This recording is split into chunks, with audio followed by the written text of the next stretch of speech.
total Anglican victory, boys. That is what we have here. That is what happened. That is what took place only a few short days ago.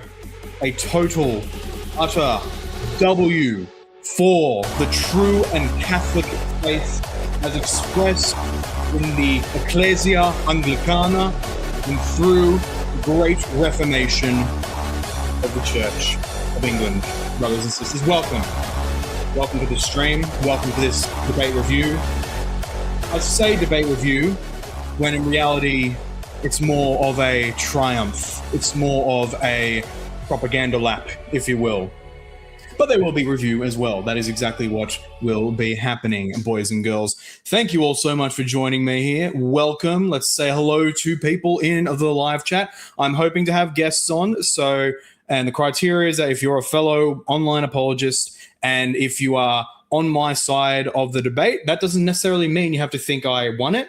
Just if you're on my side of the debate and the thesis was Iconodulia was not an apostolic practice. That is, the apostles themselves weren't doing it. You could believe it theologically, but just that they weren't doing it historically. If that is you, if you believe that, and if you have an online apologetics presence, let me know. Ask me to send you a link, and I will. DoorDash with the first super chat. What's your point? What's your point? Me makes point. What's your point? Exactly. Thank you so much for that, mate. Jamie Charles, thank you so much. Anglican W, massive, huge, colossal Anglican W, boys and girls. Lol, that criteria would include all Catholic. Not necessarily. You know, I'm sure there's some out there who are kind of like the Easterners in that regard. I think it's totally possible. Yeah, totally. But true, that would mean many Romanists as well.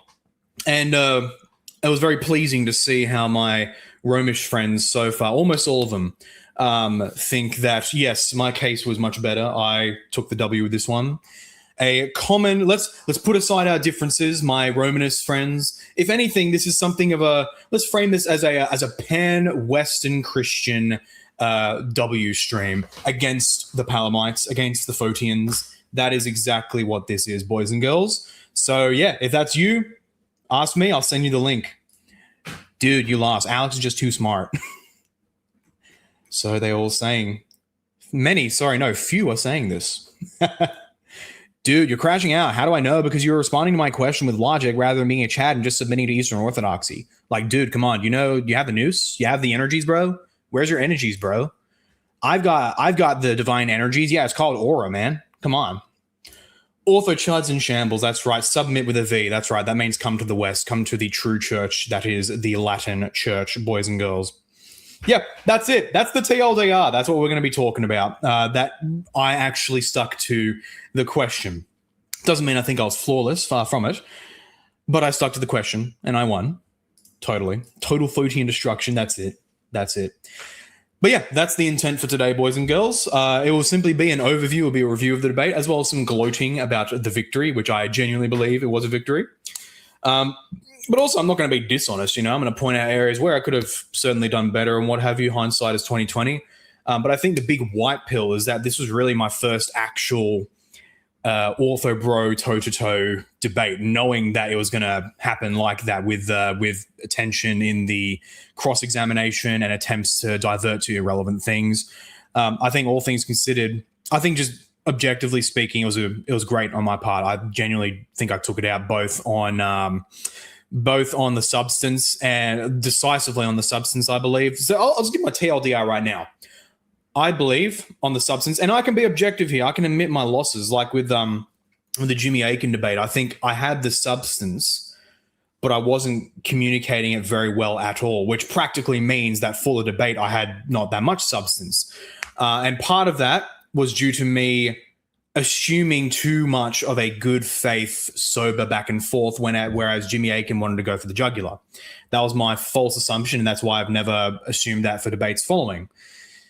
So I lost that one 100%. Somewhat on the, I don't think I'd even say I lost in the substance, but just in terms of the debate, it's not just the propositions, it's how you communicate and how you argue and your ability to respond. I lost that one, absolutely. So I can be objective. So by my same objective opinion, yeah, I won that one decisively on substance. and somewhat on rhetoric, although that does depend on the audience, and that's a key thing there. I can get more into that a little bit later. But yeah. Yeah, wrong. Absolute cope stream, come venerate the blessed Cyril Lucaris. So true, so true. Venerate Cyril. Common other Paul W. Absolute goober argumentation. The vast majority of people who voted, who won, said Alex won. Yeah, do you know what the channel was, Genius?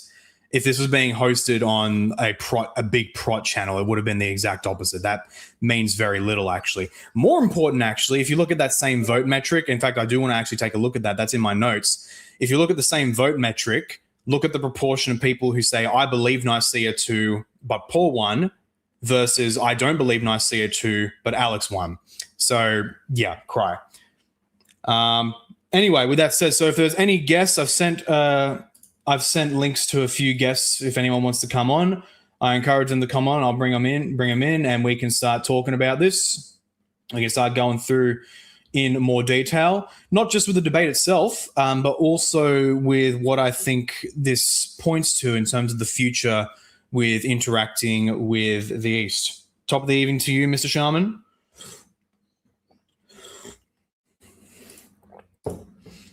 Yeah, see, look, exactly. So here, boys and girls, here's the sine qua non example of an ortho bro. So he will make an argument. He will say the vast majority of people who voted said Alex won, therefore I'm coping. I rightly point out that the vast majority of those voting were orthos because of an ortho channel. So that's not a shock. That's absolutely not a shock at all. Even if I did win by objective metrics, that's just inevitable. I then point to the metric of I believe Nicaea 2, but I believe Paul won. And then what does he do? Oh, well, those people are Romanists. So here's the thing. So it's okay. So in the ortho bro mindset, in the Photian mindset, they can assume that their own audience is purely objective, but everybody else outside of their jurisdiction is not. So totally motivated reasoning. They're not actually run by rationality. A lot of these people, a lot of the popular masses. This is where I kind of get a little bit elitist, and I think it's very justified here. Certain groups have a popular mass that is just pretty terrible in my humble opinion. Be that as it may, we're going to discuss this. What distinction do you hold to between your first point and second point? This must be referencing something in debate, but I'm not sure. I'm not sure where it is. I'm not sure what the reference is, but yeah, I'm still waiting. If there's any guests who do want to join, I sent links to a few. One will be. He's just he'll be getting out of church, so I'm just waiting for him. Yeah, true. That's exactly what happened. Anyway, I guess while we're waiting for him here, I'm not gonna waste any more time. So here's my TLDR of the debate. As I said, substantially speaking, I demonstrated my case. I actually stuck to the question, whereas Alex spent so much of his time. Good guy in person, of course, so it's not going to be anything personal. That should just be a given. If I'm giving criticism, it's not like personal. Blah blah blah. But whatchamacallit? Yeah, that's just not true. That's literally not true. I've been trawling through to find. But anyway, so TLDR, on the substance, I genuinely believe I won. I stuck to the actual question. I demonstrated the proofs. I pressed Alex on a number of those proofs, and his only responses to them, for the most part, were to distract to other points that weren't actually strictly relevant. That was a big thing. We're going to look at one or two of those soon as well. I have a couple of clips lined up at least. On the rhetoric, that was the area where I had to, in the lead up, do the most like personal prep, because I've usually come into debates assuming a pure, sober, good faith thing, when in reality that's just not the case. And in the end, if you're trying to persuade the audience, you have to employ some pretty solid, some pretty aggressive rhetoric, even. And so yeah, that's what I tried to do. I still didn't do enough, in my humble opinion. There was so much more I could have done. Like Alex was throwing out so many large, almost entirely irrelevant, like pot shots, like, oh, you Anglicans are inconsistent, no one believes this, blah, blah, blah. Stuff that was totally irrelevant. So I just subconsciously interpreted that as, okay, that's just waste, just ignore it and move on, which for good faith audiences who are actually paying attention, people who are actually paying attention and they can actually think well, they were able to see that, I think, quite well. It's evident in many comments and what have you, many people who watch, who I've spoken with or who's talking about it publicly. At the same time, though, in the end, you're not just debating for them. You're debating for many of the masses. And so if you really want to if you want to actually persuade them, you have to be even more aggressive. I did a good improvement versus my other performances for this one. And obviously for perspective, like this, again, this is my first of these EO debates, of these diorite Photian debates. And so for that effort, I think it was fantastic on its own. But yeah, even then, that's not even to say that I wasn't aggressive, that I wasn't pushing. There were certainly multiple moments where I did, and that's where Alex had to kind of just crumble with multiple issues. Yeah, good statement, Boundless Disciple. Another Photian in the chap. Press S to spit. Hashtag not all Photians. There is if you're online in these areas, there is actually a fairly significant, shall we say, schism between these more diorite types versus more sober, calm, good faith Easterners.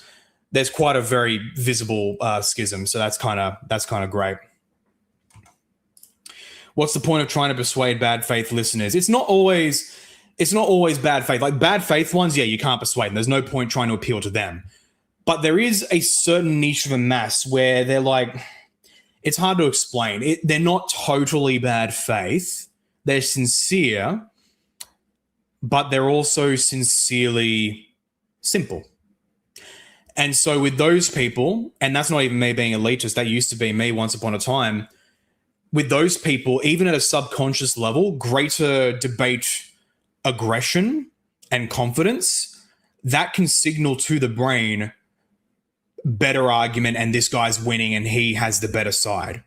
Even for some niche of people who are good faith, it's just that they're good faith, but they're also really, they're not well able to, they're just not good thinkers, basically. That's just how it is. So it's really that niche. Now, for this debate, I more consciously oriented myself towards those who are both good faith and they have at least a basic ability to follow arguments. That's what I did, and I think I won over that crowd quite well. But if I had to do it again, I certainly would have expanded that, because it's not either or. You can do both. It's not an either or between good rhetoric and substantial argument. That's one of the many dichotomies in life that people assume, which I don't take for granted. And I know from experience, you can incorporate both.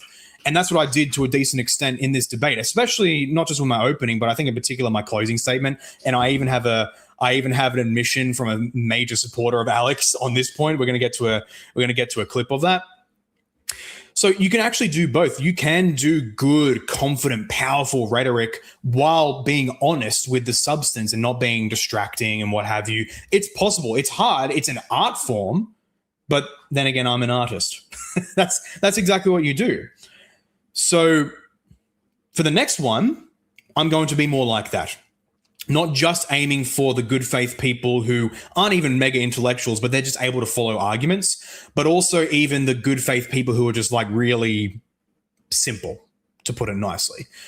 There's other things I can do and I should have done in order to persuade them as well. Because again, for those people, for that particular clique of people, it's not quite, they'll very vaguely follow the substance of the arguments, but that'll ultimately be contextualized in who's more confident and who's louder. Not just louder, because there's a point of crash out where some people get turned off, or most people, but just like who's more confident, who's speaking more, and blah blah blah. That's the kind of that kind of works. And look, people can lament that situation. I do, and I did more so in the past, including many on my side. Like I've spoken with many of my friends on the Reformation apologetics side, the high tier people.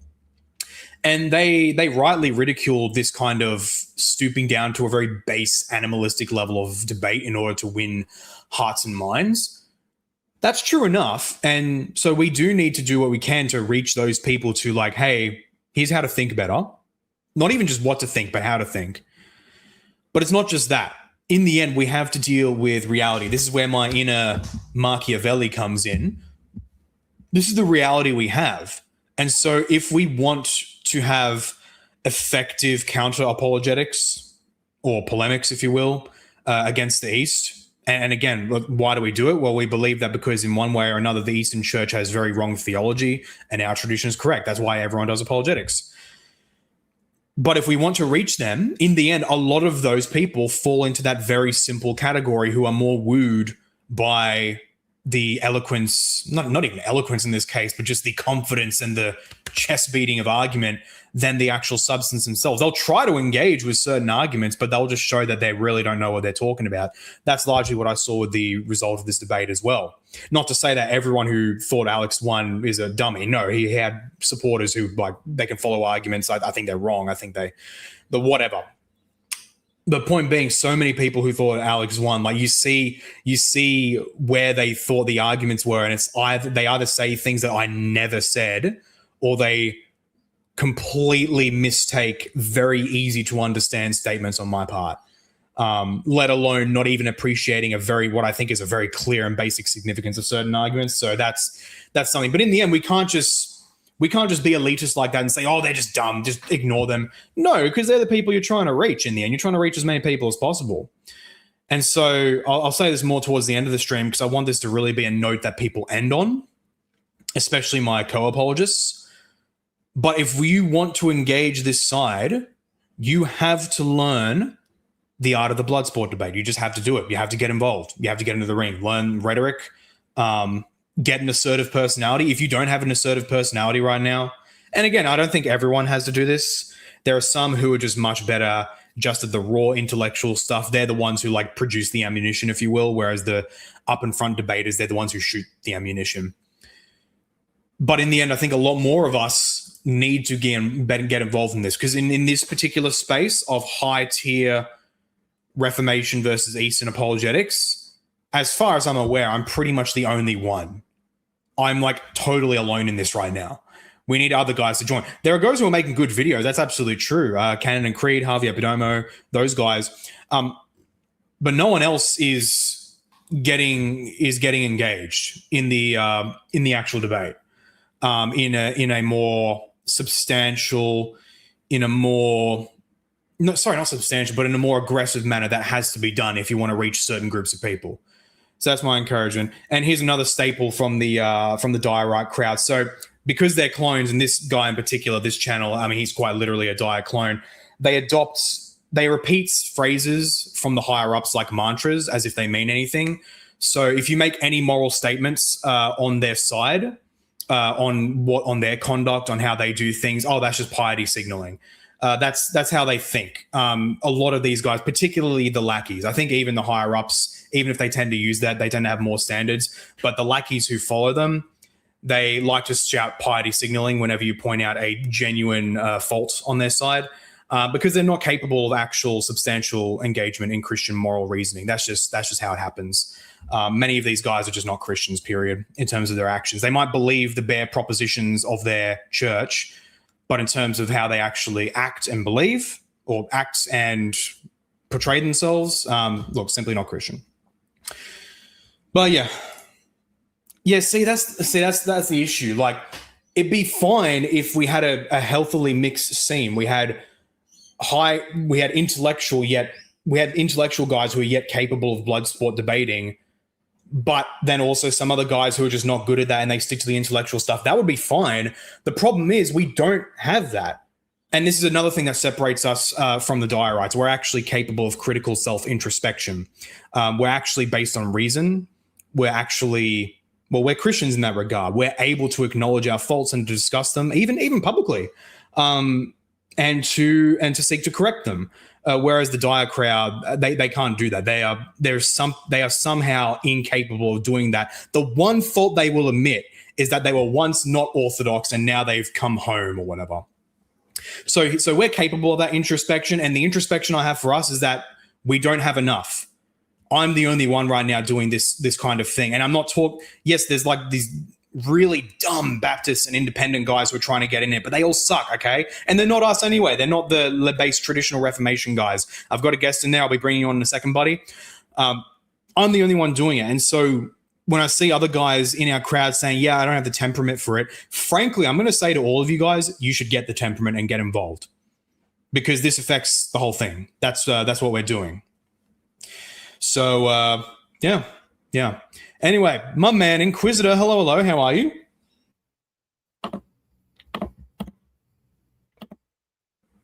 I can hear you tapping something. Yep, I can hear you. I can't hear you, so... You can't hear me? Really? You can't hear me?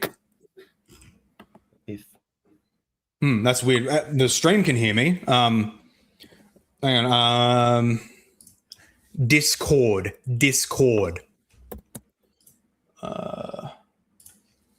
Stream can hear me. Check your settings. Oh, now I can. Okay. Oh, you can? Okay, great. Fantastic. How are you going, boss?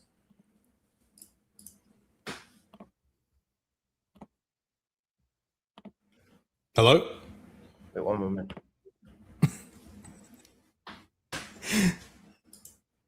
Average StreamYard guest not having audio problems challenge impossible.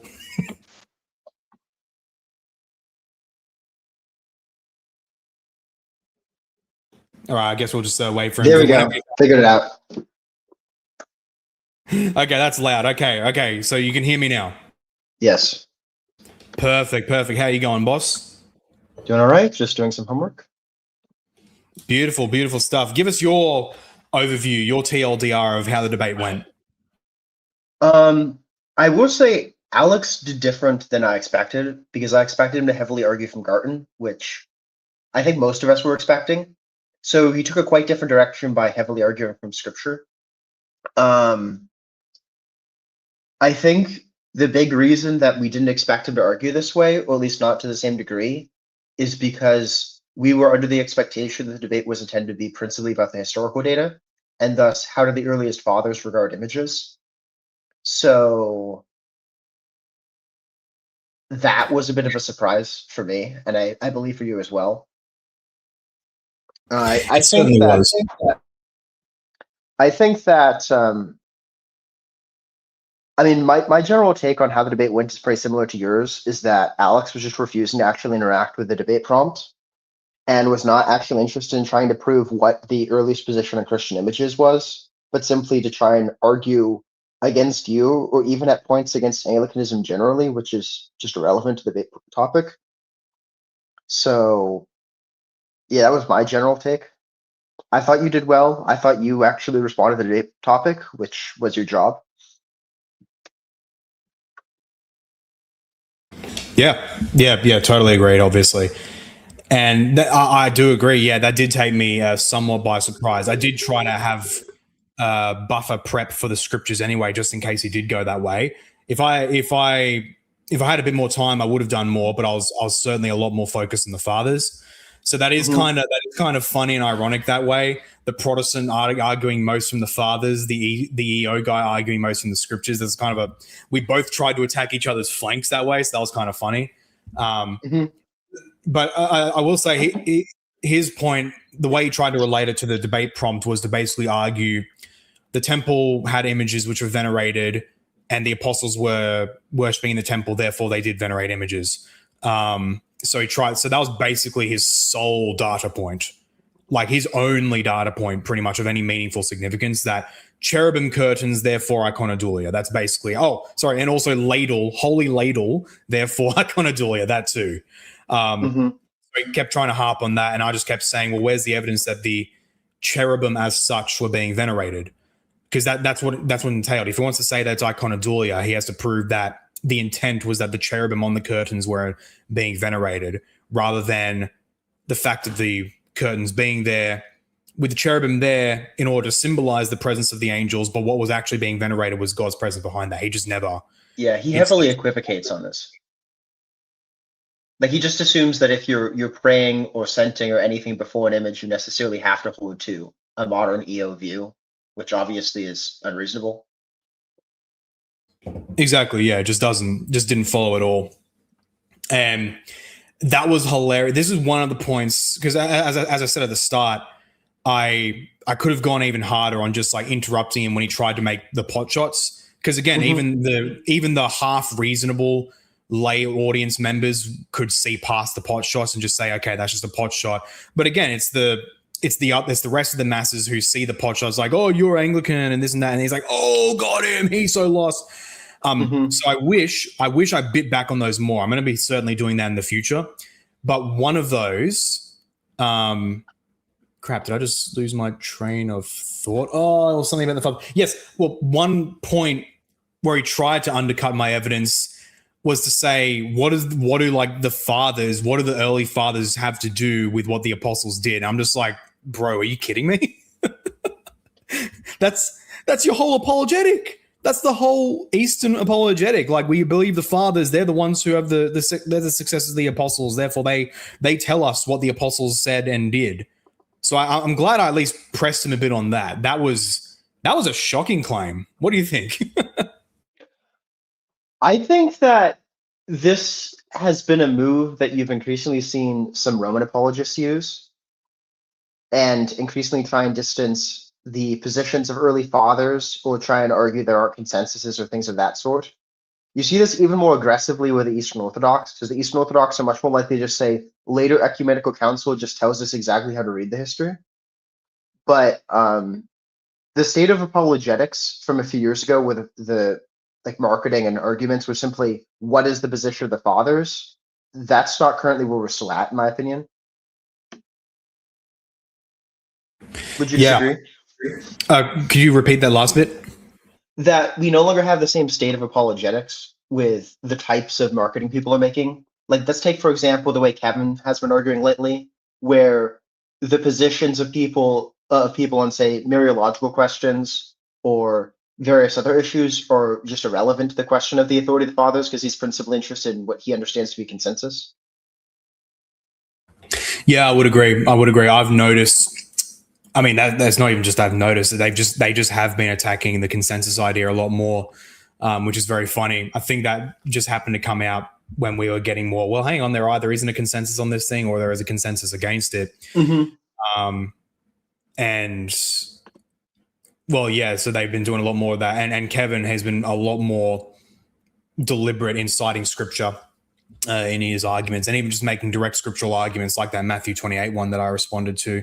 So that's definitely deliberate. And yes, certainly from the EO as well, they're starting to do the same thing. In particular, especially on this issue in particular, on the icon issue, they want to demonstrate a whole metaphysic of like symbology and what have you in scripture and the use of objects and that stuff, which like the vast majority of it, you could grant it, but it wouldn't entail as such Iconodulia, because there's additional premises with Iconodulia absolutely entailed by those things. Like one of those key premises being that it is licit to address an object, like to conceive that you are addressing a subject through an object that is made to represent him.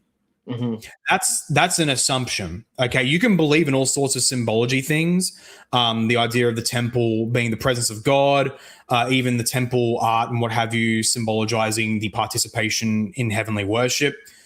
But that doesn't establish that one particular premise that I just stated. That's compatible, obviously, but it's not entailed. That's the big issue.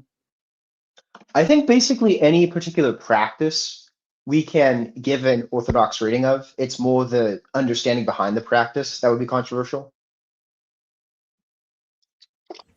Yeah, more or less. Yeah, because the big problem I had with his argument. Yeah, because that kind of also goes to where I mentioned where he was like, oh, look, there's images in ancient Christian catacombs, therefore they were venerated. And I just simply pointed out we have images of Christ right in front of us in my Anglican church and we don't venerate it. It's like, how much more easy can you get? And they just did a very naked question begging, oh, well, they had an inheritance and we have the inheritance. So, bruh, That was golden. That was just. I That mean, was I just don't think any serious person respects that argument, but I understand why the EOs eat it up. yeah, exactly. And in particular, again, to be charitable, it's that particular clique of the EOs. Again, those who are a lot more You don't think that's given. representative of the online scene? I think it's pretty representative. I think. Well, here's the thing. It's like representative online versus just EO worldwide. Most EOs, like, they're just not involved in this kind of stuff. Sure, but Online, Mhm. it actually is a harder say because while this side tends to dominate certain spaces, other spaces are quite different. They're more like the Jonathan Hill types, if you know him, who are basically have an active feud with the Dire scene, and then you have some just outright liberal spaces of EOs, some very ecumenist spaces. You'll like even big scholars like Father John Bear. You know, like I met him when he came to Sydney. He taught Mhm. at the college I studied at. Well, he gave like a few lectures on some early fathers and their views on like the ends of man.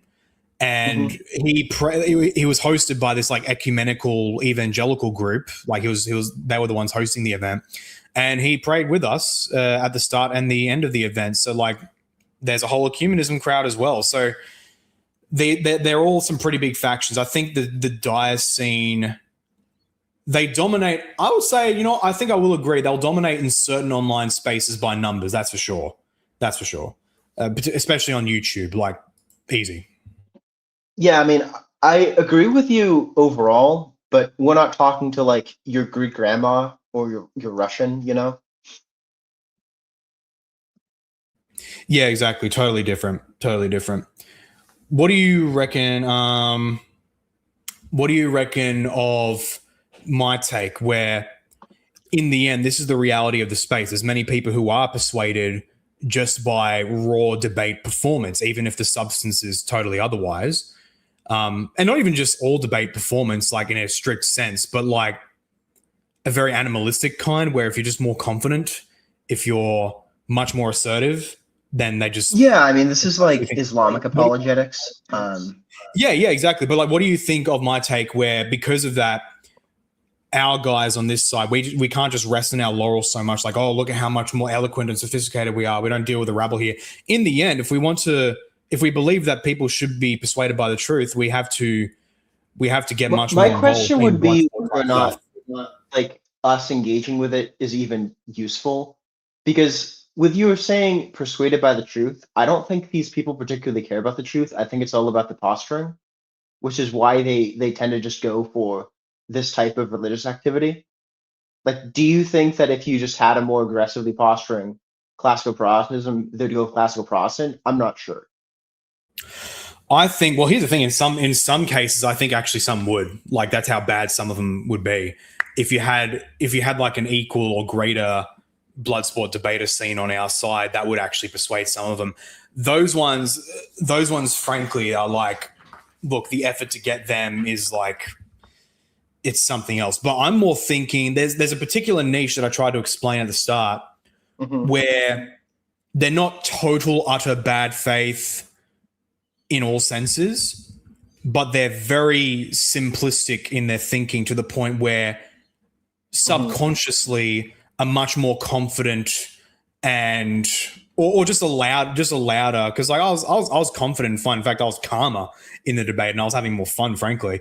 But someone who's like louder and just splurting out more assertions, even if they're totally irrelevant, that can subconsciously persuade them and distract them from the actual argument. But they're still in their heart of hearts like trying to be good faith. They're just really simple. I Sure. think there's a lot of those, and they can be rescued, so to speak. Well, I think the big concern is a classical Protestant reading of history is not a clean reading of history, and I think you know what I mean by that. So the question is, why would someone want to adopt a messier reading of history? And that requires someone who's more interested in actually dealing with the data than I think a lot of these people are. I think the reason they're attracted to very harsh forms of Romanism or diorite Eastern Orthodoxy is because it gives them a tight, needy box, a tight and an easy box for them to put everything in, and that's what they're looking for as opposed to the data.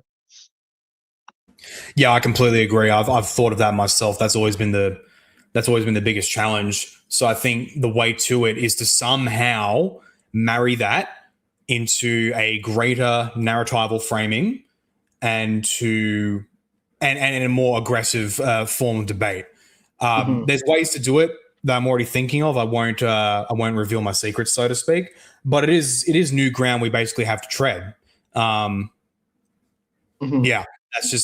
it just has to happen that way if we're going to win a lot more people, which is unfortunate. We do have one question.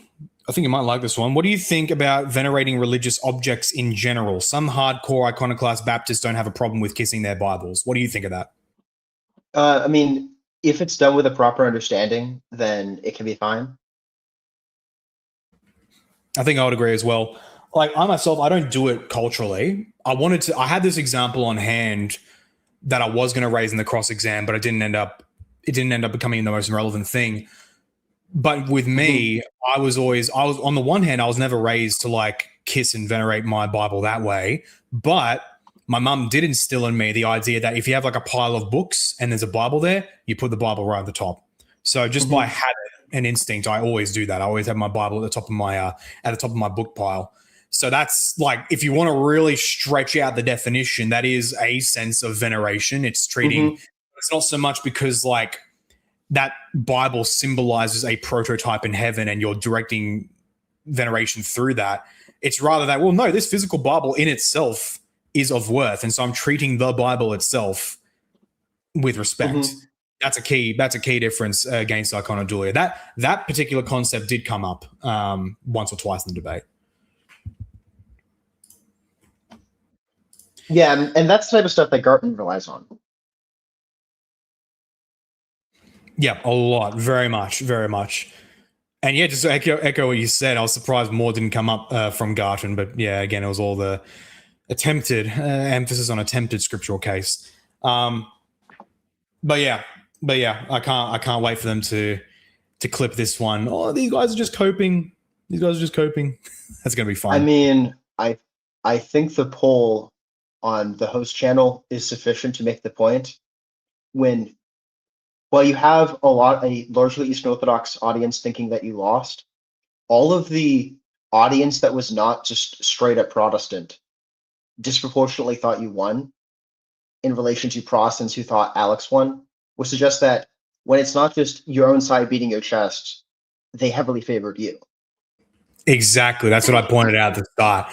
That stat was most enlightening. It was very good, and that's why I made the point. There was this guy at the start of the thing who was like, "Oh, the poll said you lost," and I pointed out both of those exact same things to him, and that is telling in its own right. And I think in light of that, do you reckon, with what we've said and with how the debate went, like easy substance win, there's definitely some exposed weak points that we just have to exploit there, like more aggressively keeping them on track? Do you reckon that represents like a good opening beachhead of countering the tactic? My concern is, if the goal is blood sport debating, I feel like for those who are simply interested in that type of material, you could say that from a pure aesthetic standpoint, Alex did better than you, which I don't think you'd push back on too much.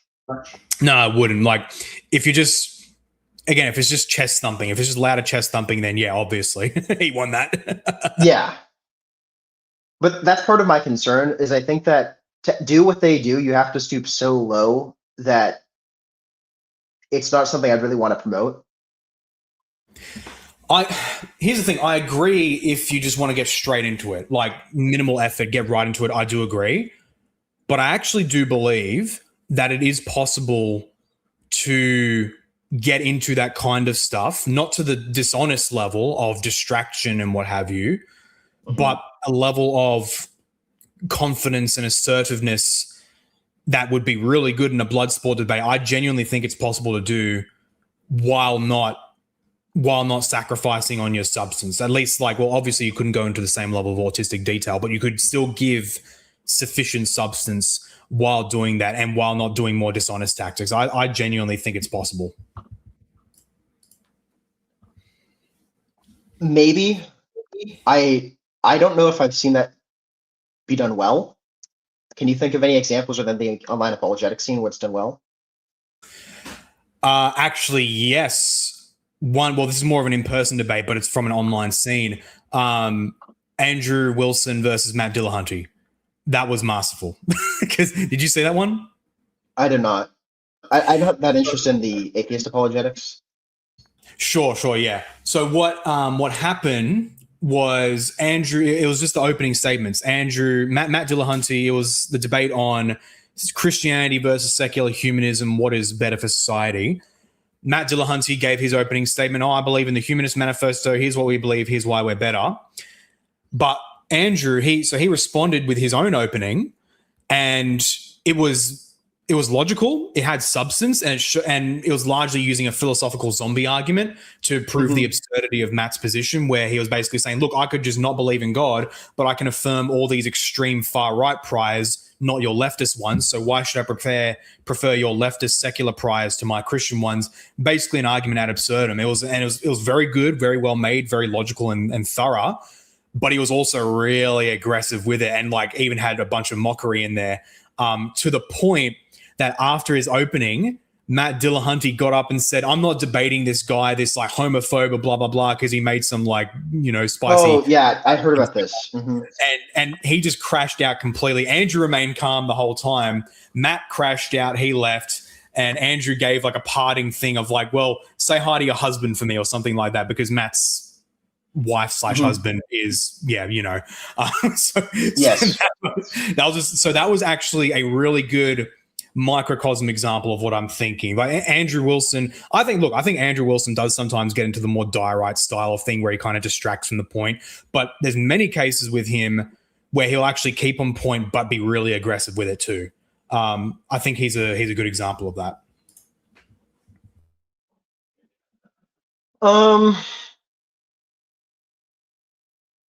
I think maybe. I don't think even there that's as aggressive as you see like Dyer or Alex or some of the other guys get into for just the consistency of the debate. Oh no, Andrew, you've No, got to he see. can. He can. Well, I'm not the biggest fan of Andrew, but Sure, yeah. Me neither, but yeah. But I think that kind of aggression he showed, and it doesn't have to result in the guy just totally crashing out, but it's the kind where you're able to know what you're arguing, your actual argument, and you're able to just force your opponent, like bully your opponent into keeping on the point and to addressing points. And then when he obviously fails in making proper arguments, you just kind of highlight that for the whole world to see. That's kind of the very basic formula. And I think that's the way to go for this scene. I mean, I've gone back and forth with Zoomer on this. If we're talking about people who convert over TikTok edits, I'm just not even sure it's worth the time, and I don't think there's a lot of value in it. You reckon to push back, but that's where I'm at on that question. Yeah, I think it will depend. And we've got a couple more guests here, Cultivating Christ and Father James. Hello, Father James first. How are you going? Doing all right, yourself? Super well. And Cultivating Christ, how are you going, mate? I'm doing fantastic. I hope I sound right. Good stuff, gentlemen. And real quick, Remnant777, big channel and follower of my channel, you legend. Thank you so much for being here. If you saw the debate, I hope you enjoyed it. If not, you should definitely watch it. It was a very, very good time. For context, Remnant here, on top of being a massive channel, people just go take a look at his channel, and he actually does some pretty good stuff.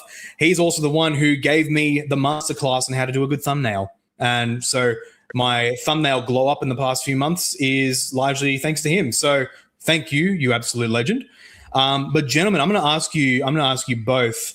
Father James, what's your TLDR take on the debate? Well, yeah, I definitely think you won, and I am more pro Iconodulia than you are. So I don't know if you're going to kick me out now for that or not, but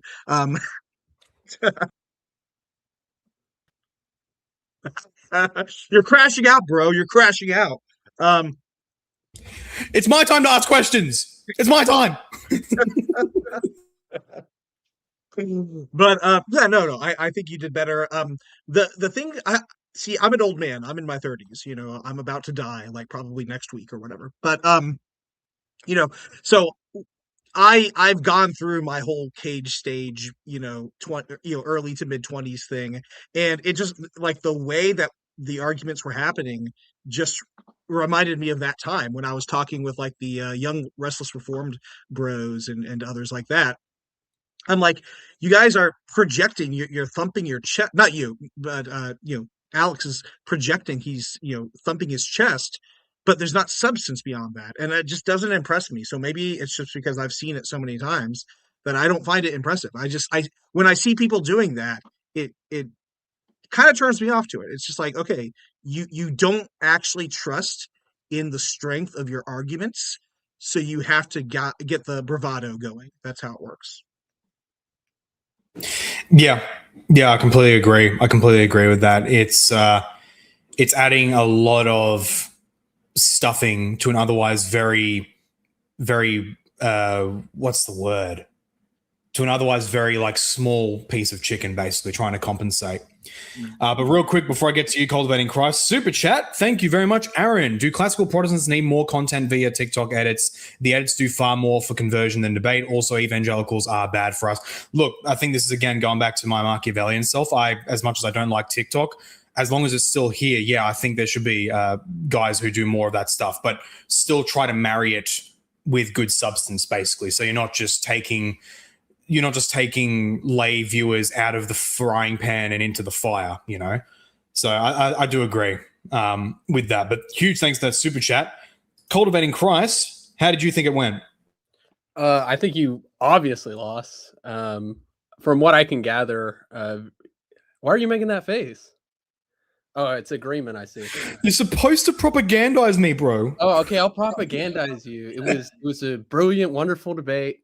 The key takeaways I see is that it was more so less about the actual like, hey, I've read up on Paul's like positions, or less to do with the actual subject of, okay, was icon veneration practiced by the apostles, and more about Paul's private theology and what Paul's positions were. And I think the more and more that you see the debate progress, there is more of an overreaction as to the way that you approach things rather than like the actual subject question. And I think oftentimes it's a really easy tactic to distract the audience from reminding themselves what the debate is even about. And so in some sense, you can kind of win the rhetoric debate, but you end up losing the actual substance of the question. And I think that's what ended up happening when I was looking at the cross-examination. And I believe that at least from Alex's side, what would benefit him, and now I don't know how the behind the stage stuff was, whether he actually like read up on the subject from like your position, but I think it would have benefited him if he had like actually seen some of the debate material that you were purporting, or had as the structure of your side. But I didn't really see much engagement with it. Yeah, that's right. And in fairness to Alex, I have actually evolved on my views on the issue since I last engaged it in earnest. So that big Nicaea 2 stream, I wouldn't say some of the things I still said then, and I'd qualify some other things still. So maybe he was just working off of old information in that regard, but oops, oh well, you still got to, prepare for contingencies. As I did, I made sure to prepare if Alex did a more biblical case, which he did end up doing, even though I was expecting him to do more of the fathers. But as regards that particular point where, oh gosh, what was it? What was it exactly? The one point you said, sorry, because I'm trying to juggle multiple things at once here for this stream. That particular point of yours with the rhetoric game, it still shows us that, like, if people think, oh, I'm inconsistent, oh, therefore Paul lost the debate, even though it's completely irrelevant to the debate, in the end, like it or not, that's how many people think. And if we do want to help as many people as possible come to the truth, then we have to be able to respond to those things as well, rather than brush it off. And then look, admittedly, I was too. I let those things brush by too easily because I was subconsciously just, look, he's wasting time. He's not proving his case. So I'll just let it go. But I still should have attacked it, because in the end it gave a lot of false confidence in some people that, oh, therefore this guy lost, so it's unfortunate, but we have to be able to bite back against those. And one more guest, Jeff, my man, is here. How are you? Number one. How you doing, You in a guys? while, Jeff. How you been? Oh, I'm good, Father. How you doing? How you been? I've been, Alright. paying attention to you on X and YouTube. So, hope you're doing well. Yeah, likewise. Yeah, as you can see, I changed my display name for this stream. Number Absolutely. one I think aware. that seems like a bit of a spoiler as to what your take on the debate was, Jeff. Yeah, well, not so much my take. I'd be like, I kind of had secondhand embarrassment during cross-examine. I was just like, oh man, he was like just losing his cool, but he recovered it at the end, by conclusion. So it was all good. Yeah. So I mean, I haven't heard any. I just got back from Good Friday service with the kids. So my number one thing I pulled out of the debate is that, and I always, it's that meme I always share that people associate with me, even though I didn't create it. Is that like requires a joke view of history? Completely. Oh yeah. So you didn't make that one, but you popularized it. I popularized it, yeah, and for Nicaea too, and the main thing for that is there's like a Mott and Bailey that kind of goes on. I think I've noticed in at least since Gavin Ortland's video, where it's like, oh, if you show some sort of respect to like a picture of your parents, that's the same thing as Iconodulia.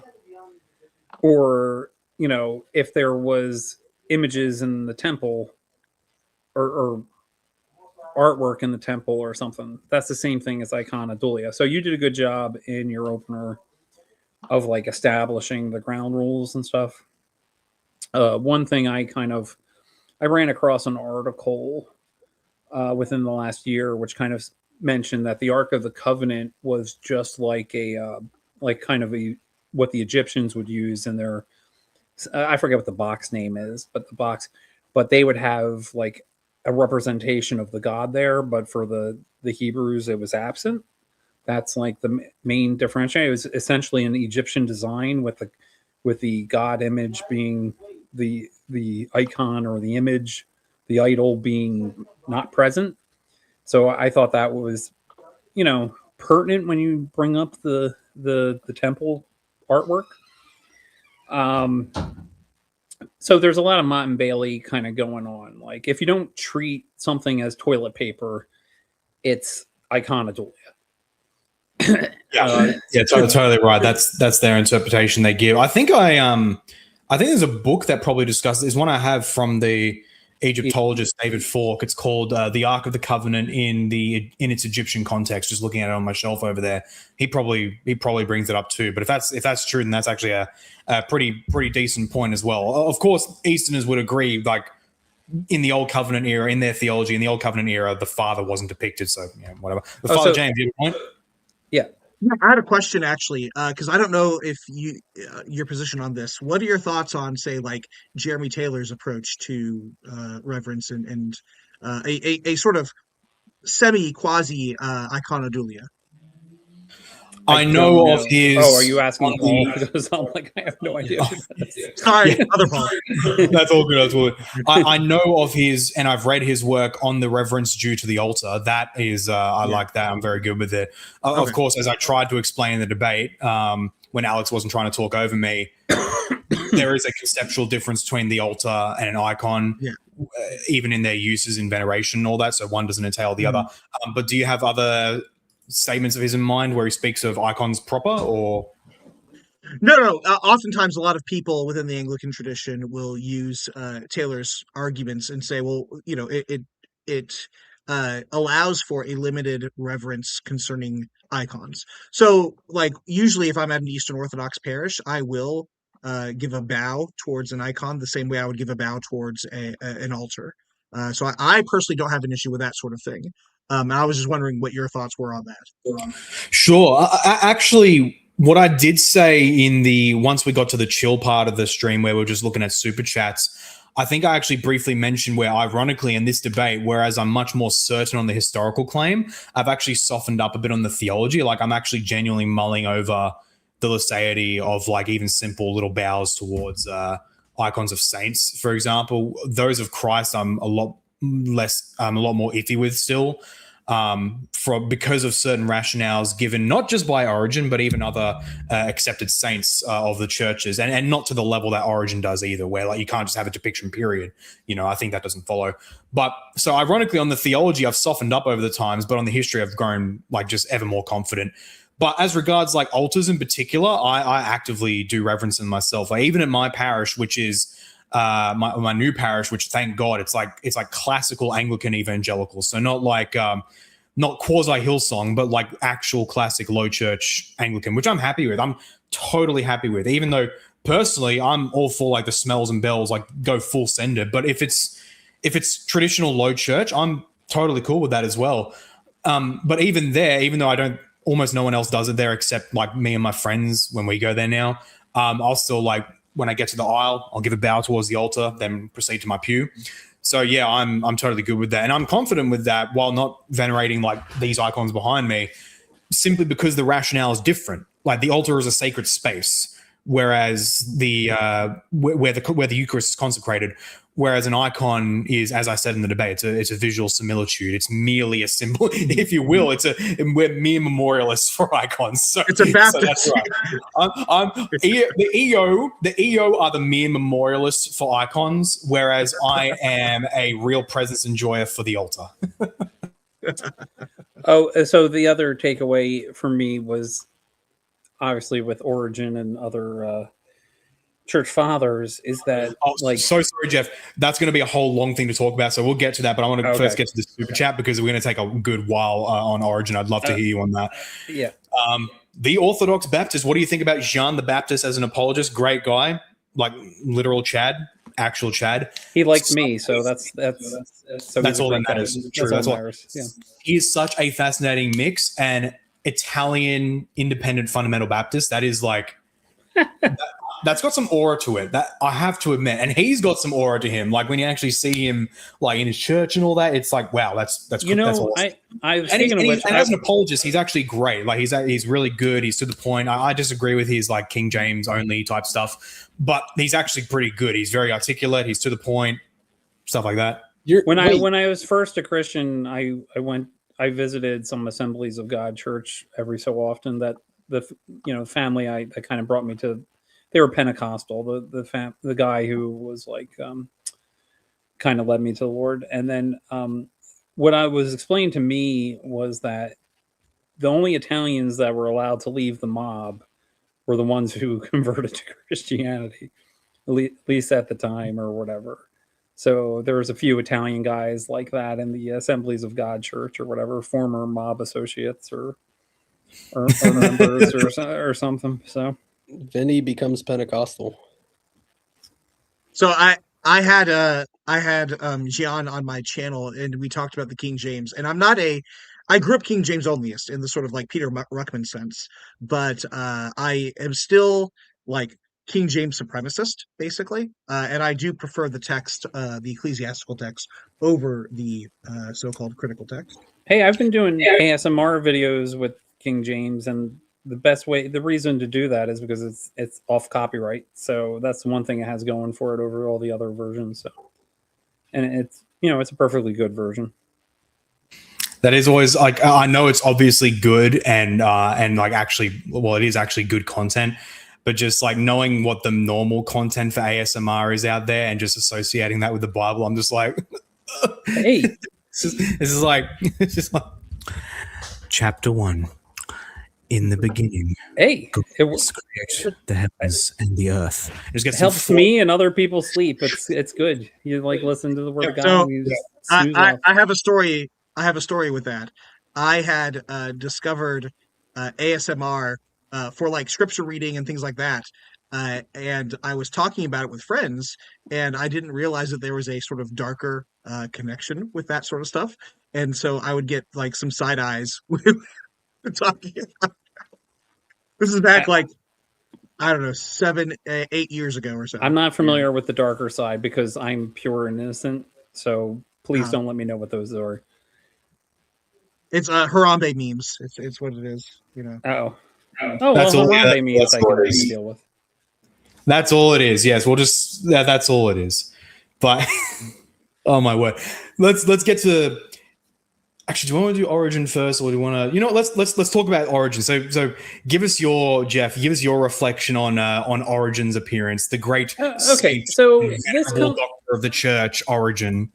This type of argument comes up when, in the past, and based on some stuff I was doing, there's actually a good article on this on Tria Blog about Origin, and there's a similar article there because of usage of Raymond Brown, where you're just trying to establish what is in the mainstream or what are the views of the time of like the magisterium or of the church in Origen's day.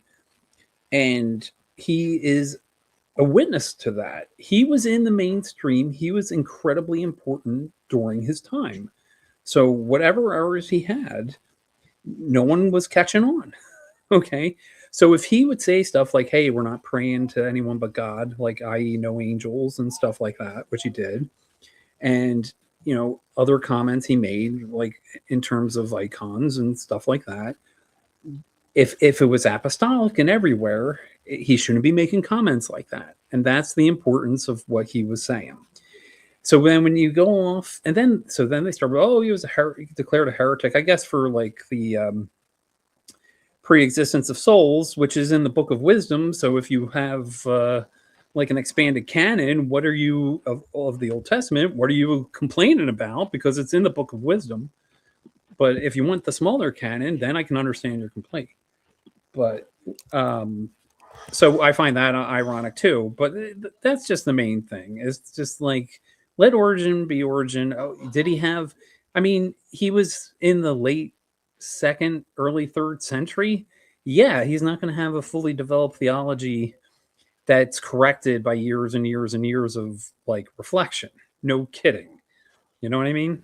Yeah. Like, I actually never heard of that. Well, it says here I actually never heard of that. Wisdom of Solomon pointing to pre-existence. So it says in chapter 8, verses 19 to 20, a good soul fell to my lot, nay, rather being good, I came into a body undefiled.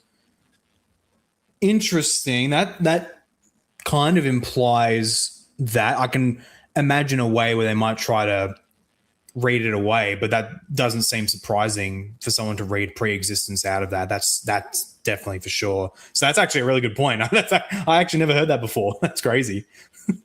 But yeah, with that, I can imagine with all those speculations. Someone here said, where was the comment? I think it was right here. Origin is at his best when he's not speculating. We all are. True as that is. True as that is, and just putting aside morality for a second, what it would have been like to share a blunt with him. just Origin back on the lectern. You sound like Jay Dyer. Spheres. I was going to say that. Spheres. We're going to be perfect spheres, boys. Get in, loser. We're resurrecting as perfect spheres. One thing to the dialectic of like the Eastern Orthodox, it's like really weird to me when I hear this idea of, oh yeah, you can't use this author because he's not a saint or he's a heretic. And then it's like you throw out their entire historical witness because of that. And I'm like, so any case that we can make of like some pagan author, or even like the usage of Tertullian or the usage of any other like non-saint, I don't know, one of their own monks, one of their own mystics that haven't been sainted yet, that they may quote on frequent basis. Maybe their own priests. Seraphim Rose. Their own priests. Seraphim Rose. Yeah. True. That's a big one for them, Seraphim Rose. Yeah. And so it's like, okay, if we can't do this for historical witness, then like basically what we have to do is like saint only. And not even saint only, because then there are times where the saints will contradict like major councils and they'll say, well, the councils. And then it'll get to a point where it's like, okay, but the councils are by the jurisprudence of like the local clergy. And so it's like, the dialectic that's being used removes it to where you're not even able to make any kind of case whatsoever, because you can just be written off on one of these other categories. And sometimes it just seems to me that it ends up being arbitrary so that you don't even have a mouth to speak with. Trust me, bro. Luke painted an icon. I trust that, but I don't know which Luke. Source, we made it up, anathema. But Inquisitor, I think I saw you on mute for a second. Were you going to mention something? I was just cracking a joke about you talking about wanting to talk to church fathers while high, given Dyer's famous comment about how he's aided in understanding the church fathers when he smokes weed. Is that a real thing? I remember that. Yeah.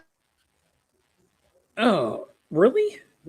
Oy. This is Jay Dyer. What did you expect? I don't know. Like, No, that is a real comment, though. He claims he was joking after the fact, but it's a real comment.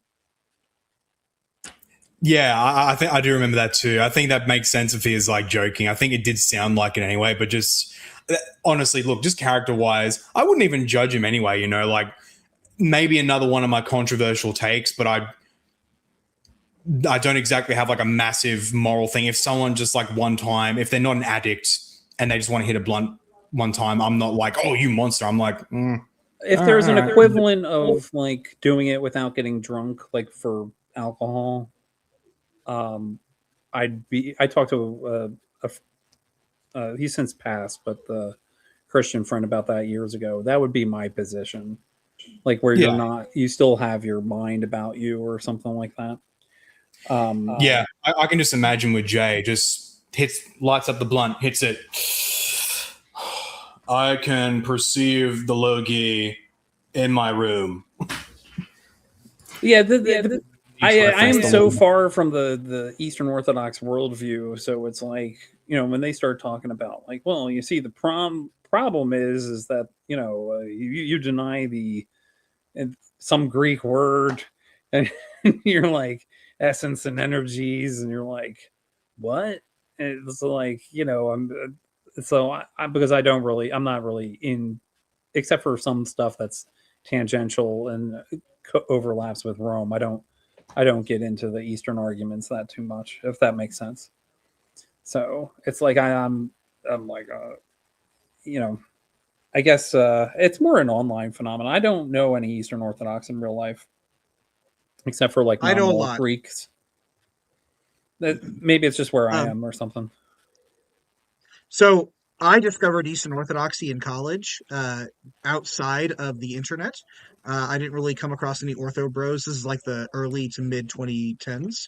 And so all of the EO I knew were like, you know, very enthusiastic about their faith. They were all basically converts and such, but not jerks. And What? very passionate, so we would debate, but not jerks. So people in real life, as opposed to they touch grass and stuff like that. Yeah. So not to like push away from the main topic, but what was it, yesterday or so, I went on Alex's channel. He asked me to come on. I'm like, sure, I'll go on.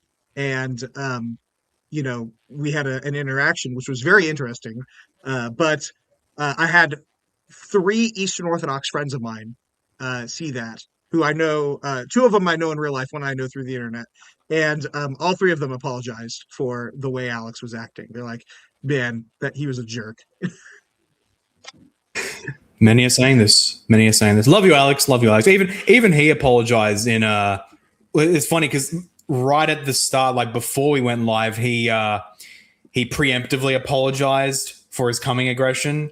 And then, like, after the main section of the debate was ended, he apologized again, which is like, look, that's fair enough. You know, people just in the instant, you know, people can just get carried away. So that's obviously I won't hold that against him, but still, that's It's telling. It's made for some funny moments. I'll actually, you know what? I want to show probably the best example of that in the debate. Is this the most popular clip from your debate that's been going around? No, my well, we will look at that one too, but I think there was another instance before that was a bit more like it was a much more directly like I'm triggered moment, you know. So I'm just gonna get the timestamp, 1 hour 5 minutes 36 seconds. Okay, 5 minutes 36, and I'll share my screen. So this is where we were talking about one of his probably the single most irrelevant point in the entire debate. About the Japanese Christians and like, oh, well, why wouldn't they step on the cross or on the icon of Christ? And I'm just like, what do 16th century Japanese Christians have to do with apostolic practice? Like, there's a reason why the church fathers are relevant, but 16th century Japanese Christians, literally a millennium after the fact, when we both grant Iconodulia was very common. Like, come on, bro, are you serious? But yeah, I'll pull this up now. It's probably one of the best moments. I think I give like a minute of lead up just so like people see the context, but you'll see it come up. So I'll start playing when it decides to. Yeah, there we go. Yeah, let's go.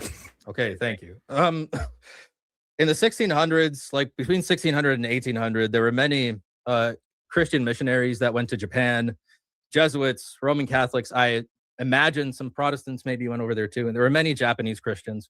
And one of the tests that the government employed to find out who is a secret Christian was to have them step on an image of Jesus.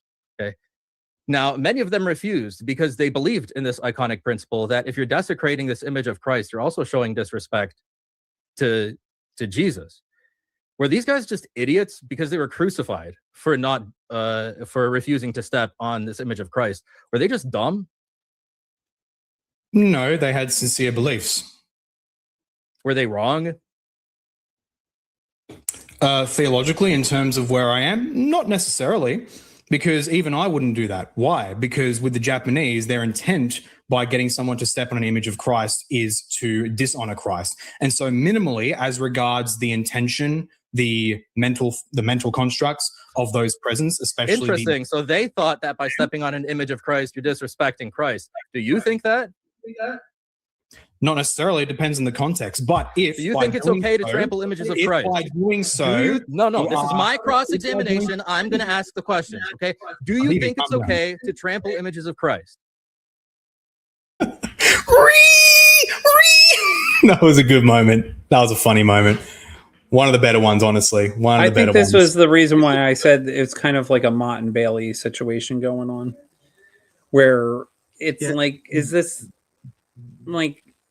Just I don't think I would. I don't believe in Iconodulia, but I don't think I would be comfortable with like just like, oh, let me set a like someone's icon of Christ on fire or put it in the fireplace. You know what I mean? Like there's gradations, right? There's not like I don't believe in the practice in like a religious service, but at the same time, it's like, well, you think that's an image of Christ. Or it is an image of Christ or depiction or something like that. So I'm not just going to like show disrespect to it, but that's not the same thing as Iconodulia. Exactly. Yeah, exactly right. Because what I was trying to explain before he interrupted, I think I did eventually get to it anyway. I was able to push it through, was that in the minds, you could still not believe in Iconodulia, but also believe it wrong in context to step on an image of Christ.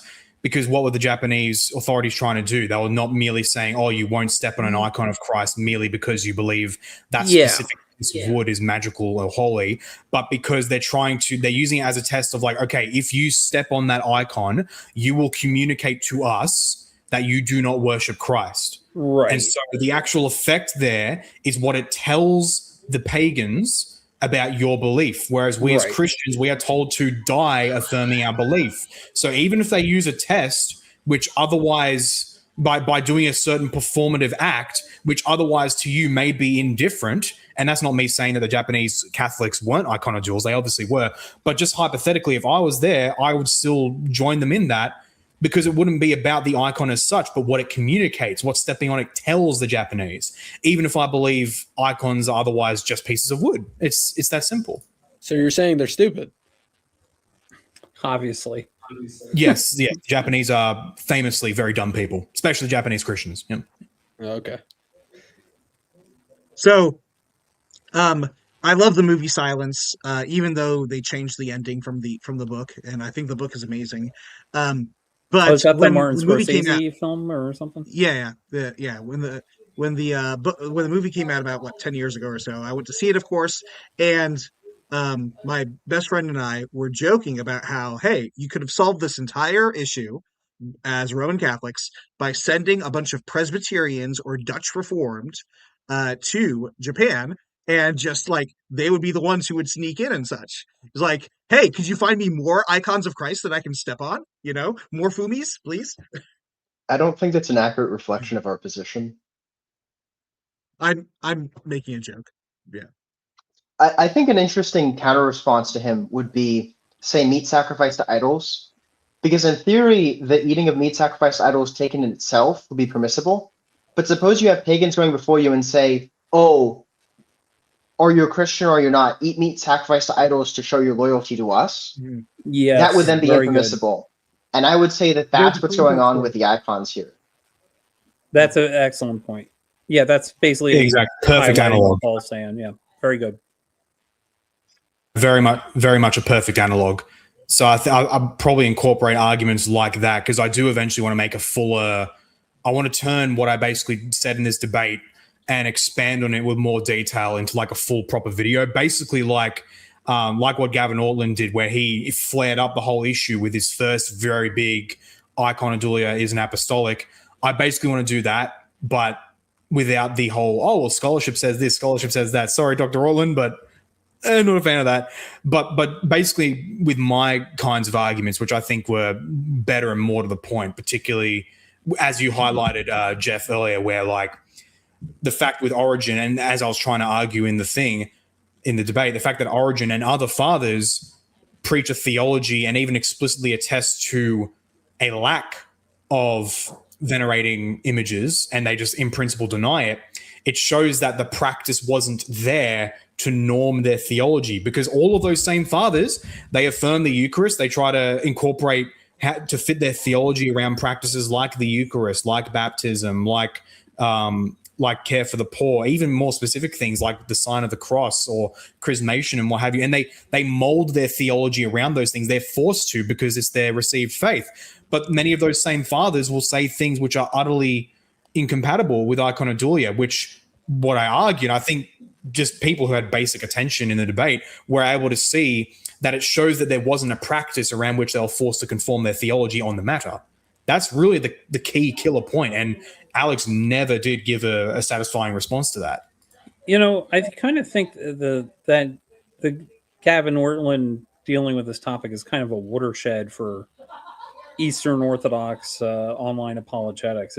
There's like before Gavin talked about Nicaea 2 and after, and it really hasn't been the same since. So. Yeah, true. Because I think it was with Gavin, like right in the middle of that, and before him, it was quite a common and easy argument to make. Iconodulia was an apostolic practice. It was a very easy thing to bludgeon the East with. But with Gavin, with him really popularizing it, that kind of kicked them into gear to try and make more sophisticated arguments, especially with Garton's book, which like a lot of them, which is basically the Bible of this topic for them now. It's like all of the EO guys involved in the issue, they have like, they do the dire thing of having like a billion sticky notes in all the pages there for taking all the arguments. So that's really part of it. And I do want to more directly interact with that book and the coming second volume in the near future. But like with many things, there's many things I have to get to, which I want to get to, but I'm delayed with, such as responding to provisionist perspective on Ephesians, responding to Perry Robinson and his are you flying solo argument, which a lot of EOs still try to like, oh, you never responded to him. Yeah, I've got ADHD. I'm juggling a billion things at once, mate. But yeah, I still want to get to those things. Hey, have to get going. Speaking of getting to things, we are still in Holy Week, so I've got Easter Even, and then I've got Easter Sunday to finish up for. But I just want to leave with this. When it comes to the thing about scholarship, I in part agree and disagree. So the thing for me is I'm fine. I think everyone here is fine with this, with bringing up scholarship. I don't like when it's simply asserted that Yeah. scholar X, Professor Dr. Bob Lazar, I guess we'll just take a random name, Bob Lazar. Hey, says I X, do therefore- UFO stuff, so that's pertinent to me. Yeah. I think it helps to actually not just cite the scholar, but give his argumentation itself, because they're not just saying these things. They're giving reasons for why they hold to the position that they hold to. So a little summary. You don't have to go crazy in depth. Just give a little, cursory glance at the scholarship passes through to the references cited. The honor given to the scholar passes to the primary source. Cool. All right. Blessings. Hope you all have a good night. All right. And, Have a good blessed Easter. Holy God bless, Week, Father. and happy Easter. Yep. Happy Easter. Blessed Easter to you, Father. Have a good one. I don't think we've heard much from Cultivating. What do you think of this, to keep it on the debate, I guess, on this Japanese Christians point, if you have like other things to say, I guess. Yeah, to clarify, just to preface, I am a particular Baptist or Reformed Baptist, but I will present it, try to not include, and as well as include if it's necessary. But You're free to say your full view if you want. It doesn't mind as long as it's like, pertinent. Yeah. So what I see with the Japanese example, I really do think it's kind of like, I'm not trying to be mean, but it does remind me of like the Greek grandma yaya thing, where it's like, wait, you're not, it's kind of like this emotional response. They're trying to elicit this more like pathological argument to where it's like, oh, so you're saying they're stupid. Very true. They died for their, their stupidity. And, like if you were there, you would have just done that. You would have just like opposed all of these people. So it was like an more emotional trap, is what you're saying? Yeah, Like, I think it was more of an Exactly, yeah. emotional trap. Like there was no like logic behind it. Like I wish he could have like framed it as something more like to either the theology or maybe like, I don't know, go as far as to claim that the Japanese were the successors to the apostles in some way, and would have like said, hey Paul, are you going to deny the successor of the apostles? Something to that effect. The line of Kyoto is from Apostle Andrew. Because it's like bringing up like I don't know, like the Coptic martyrs. Like it's like, oh, are you going to say they're heretics and they're stupid because they died for their faith because their Christology was wrong? I just think it's disrespectful to use that as like a rhetorical point and then leverage that against like some topic that has nothing to do with the actual question at hand. So I think it was like I don't think it was like very pious, as well as I don't think it was very effective at the same time. I think what would have been like probably a lot better, he could have like pressed you on this question. He could have pressed you on the question of, okay, what do you determine apostolic to be? Does it have to be necessarily practiced by the 12? Do we have some sort of apostolic deposit? Or he could have just, I don't know, he could have just done the whole like, we think that there's like this unwritten tradition or something like that. He could have appealed to so many other things. All for me, I guess it wasn't shown in the debate, but like all for me that would take just like, look, just show one apostle. I wouldn't even demand all the 12. Just show one apostle where that was a normal practice and it was just like, accepted. It was like, cool, whatever. Oh, it's Even like just one guy. Like what I do with when they talk about outside, what was it, Thessalonians or something? It's like, okay, verifiably give me a chain with, chain of custody that goes back to an apostle that's outside of Scripture, and show me something that's outside of Scripture that you believe that you can verifiably trace back. Just one thing. Just give me one thing. I was hoping he'd do like, I don't know, like could have done the Dyron like canon thing. Like where, how do you justify the canon poll? He could have done that. He could have, used the other common EO traps, but I don't know. What is your normative epistemological framework for justifying your knowledge of the canon? You Protestant, you don't believe the church can bind the conscience, so it's just what doctrine of the right of private judgment. You're totally arbitrary. You're a classical foundationalist, silly, goofy goober. I've won this debate. Dude, I had a recent discussion with Jay Dyer on Twitter. No. And Did you get blocked? we were talking about baptism, and it somehow got to the canon. Like, I have the whole like debate recorded and everything. I'll probably send it to you after. But it was hilarious. Bro, upload it. Can we make a AI Jay Dyer? Like Dyer AI? Yeah. Dyer AI, so because like you've been blocked, but you want to debate Dyer, so No, he's like I don't need that. You just get me, because even the best AI stuff won't capture like the cadence and the nuances and ways. No. You have no idea how good the voice AIs are now. No, I do. But like, you have enough training data, good. you can get the cadence. Yeah, they're very, very good. But I still haven't seen like it being able to like capture the level of cadence that like a good impersonator can do. Not yet. We know about baptism because of Pentecost, which you as a Baptist don't understand. The apostles actually practiced icon veneration by Luke made a painting. Yeah, you Reformed Baptists, you don't believe in actual Pentecost, because what happened at Pentecost was that they received the uncreated energies through the Logos in the Holy Spirit, and you Protestants deny that. You believe in your absolute absolute divine simplicity and your actus purus. So you're just a goofy goober. And I was about to say something bad. Someone like a few months ago was like, "Why don't you debate Dyer?" And I was like, "He blocked me over some disagreement so minor I can't even remember what it was. So like, why would I go debate him?" Like, it doesn't make even sense.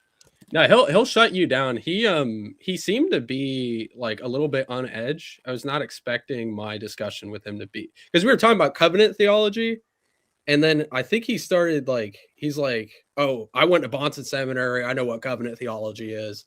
Like, I know what Presbyterianism is all about." And I'm like, Bonson Seminary? Bonson Seminary. Say that again, please. Yeah, he's like, "I went to Bonson Seminary. I know what covenant theology is." And he's like, "No, of course I don't believe in covenant theology. I'm Eastern Orthodox." And I'm like, covenant theology is a genus of Christian theology. What are you talking about? And I think he started like knowing that he wasn't prepared, and then I think he kind of diverged. But yeah, I see this common tactic with a lot of the Eastern Orthodox guys today. Most of the guys that are like, you know, the post Diarites. Yeah, the post Maimonidean, like post 19th century, like Eastern Orthodox guys.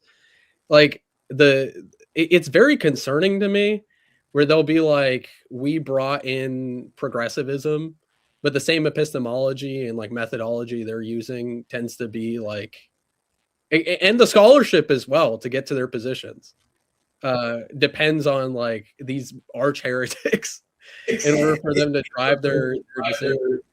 Oh, so like a similar Inquisitor thing. Inquisitor is our resident giga expert on the Reformed tradition. What's your no BS take on Jay Dyer's understanding?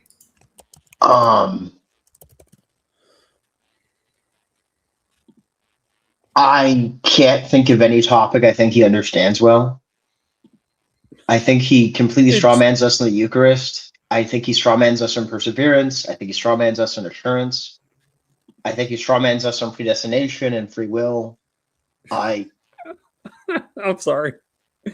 But other than that, how was the play, Mrs. Lincoln? I mean, yeah, I can't say very many positive things about Dyer on those topics. Yeah, even with my comparatively like I know more than most people, like obviously, but even with my comparatively less knowledge of the Reformed tradition, I can tell he's very wrong. And the one topic I have gone really deep on in our traditions is on the nature of the conscience, and he gets that shockingly wrong, like really, really wrong. That's one thing I pointed in my Thanos Snaps, the Orthodox Avengers video, where he thinks that our belief regarding the conscience and the relative authority of the church versus scripture and all that, it means that someone can just be an Arian and that's okay. Like that's literally not true. He thinks that when the reformers say, or someone like Rutherford or whoever, actually no, Rutherford is more the opposite, but when the reformers speak of something like the liberty of conscience, he assumes that they mean like a hard libertarian sense, which is not at all what they're talking about. It's talking about the right of an appeal. You're allowed to not take, for example, a church council's decision for granted and to investigate it yourself. But that doesn't mean you're allowed to come up with any conclusion you want. If you come to a false conclusion on like a matter of salvation, you will be divinely judged for that, and the church can rightfully punish you for that. So that's just completely ridiculous, and just that one topic. But to move on quickly, I wanted to go. This is the immediate after stream after the debate, like literally right after the debate. Alex did a post chill stream to talk about it, and Father. Don't get me started on this. But Father Stephen DeYoung, he came on, and I think his reaction to the debate, both in what he says, but also just like how he acts, I think is very telling. Tell me, but there's one thing he says that's like explicit, like a W for me, but tell me if you guys notice what you see. It goes for like, let me see my timestamp, like a minute or so. So I'll just play that now. We do the whole thing. So, the first part I saw was like your rebuttal, and then I was driving home, and then so I saw chunks. Mm-hmm. And my overall thought, and so it feels, I'm gonna have to watch the whole thing before I can say this for certain because I'm fair, right? It felt like you won. I felt like his closing was a little stronger than yours, but I think the thing with your closing was I think you were trying to pull things together and they had gone in weird directions. So I didn't prepare my closing. I think that was the issue. I should have prepared it beforehand. How do I throw a lasso around all of this and try and present it? Right. Yeah. Whereas he had clearly pre-written his closing. Yeah. Right. And so even though it may not have accurately reflected what took place in the discussion, it came across, right? But a little more clean. Yeah. But it came across.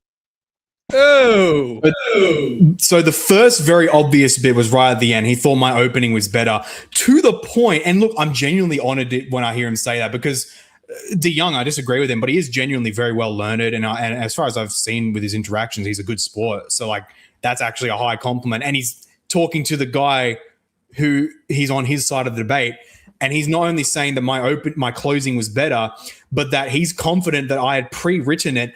I did not pre-write that opening at all. Yeah, I you're was responding stuff in the debate. Exactly, yeah, on my channel, I have reviewed your opening and closing. That was obvious that you exactly, yeah. And I was just cooking. I was just cooking with that closing. I knew that, like from past debates, that I was not particularly strong with closings on top of cross exams as well. Basically, all my energy was in openings and all that. So I tried to fix all those things. But the closing, I just had it in my mental mind, like what I had to do with the closing. You have to take everything that was said. You have to package it in an ordered, clean, framed narrative, just to be the last thing on people's minds. And that's exactly what I did. I particularly highlighted how Alex spent a lot of the time on like irrelevant points, and I just went through point by point by point and tied it up with a bow. I was just cooking. That was pure cooking right there. That was just me, like doing great with that. So, but with that to the side, did you guys notice anything else with his comments there, particularly when he was saying that he felt Alex won? It was very evangelical. like What do you mean? like a Bible study where it's like, what's this mean to you? No, he was just feeling a lot of it, but I didn't see too much. Maybe there's something you're seeing that I'm not. I didn't. So my take on that is what we were going through earlier with the idea of the blood sport aesthetic of debate versus the substance. He's principally looking at the body language, the style, that type of presentation, but how he's evaluating the debate. That's what I took from that. Is that what you were getting at, or did you take a different route? Not quite. So I really hope I'm not the only one, but personally, and again, it's a bit of a psychoanalysis. I'm not just psycho, but body language as well. And so I'm not claiming this for certain at all. I'm not going to be claiming he's a liar or anything. But just from at the start of it, especially with the delay he had, he was kind of looking up, he was trying to gather his thoughts. And with the delay before he said, I felt like you won, to me, I saw that maybe he was wrestling with Paul's actually quite strong and Alex wasn't quite on topic a lot and he didn't adequately give this or that response. But he kind of had some kind of denial about that. Again, that's psychoanalysis, not claiming that for certain about Father Dion, but personally, I felt that with him, and especially with how he even conceded with the closing, that it kind of came out a little bit with that. I don't know. What do you guys think of that? I didn't watch the video, so you might have a point. I was just listening to the audio. Yeah. The video is a big part of it. It's like seeing his body language with it on top of the audio. I think I would agree with the comments that are kind of going through this current live stream, is that I think he was trying to just kind of be nice. I think he knew you kind of clocked him in the closing. If you're doing a fight analogy. Yeah, if you're and he was he almost seemed at least for his justification to say oh, you for your how the debate went, it seems like it went to every other direction on Alex's side, and then he was saying on your side you seem to be more calm and collected in terms of the approach. Yeah, and with the closing specifically, but it's weird if you're making a debate review in summary and you're going to say that this person won, and then the reasons behind it is just going to be more in favor to the opposing side than Alex's side. It just doesn't seem consonant to your initial just from an aesthetic perspective and not a substance perspective. Once you lose your cool in a debate, you lost from a neutral outside observer. It's as simple as that. But that's the fun part. It did make this one of the more interesting debates I've seen. Yeah, that's what I saw. It shows the very different audiences with the debate, because it makes it hard, because on the one hand, a whole point of a debate is to win over an audience, but the problem is there were multiple very different audiences watching.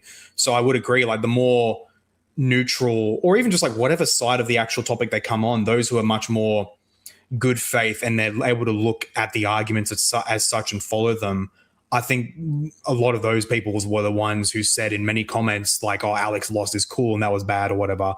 But then you have the other side who are much more they're basically stadium team sport people, oh, punch that guy, get him out, blah blah blah.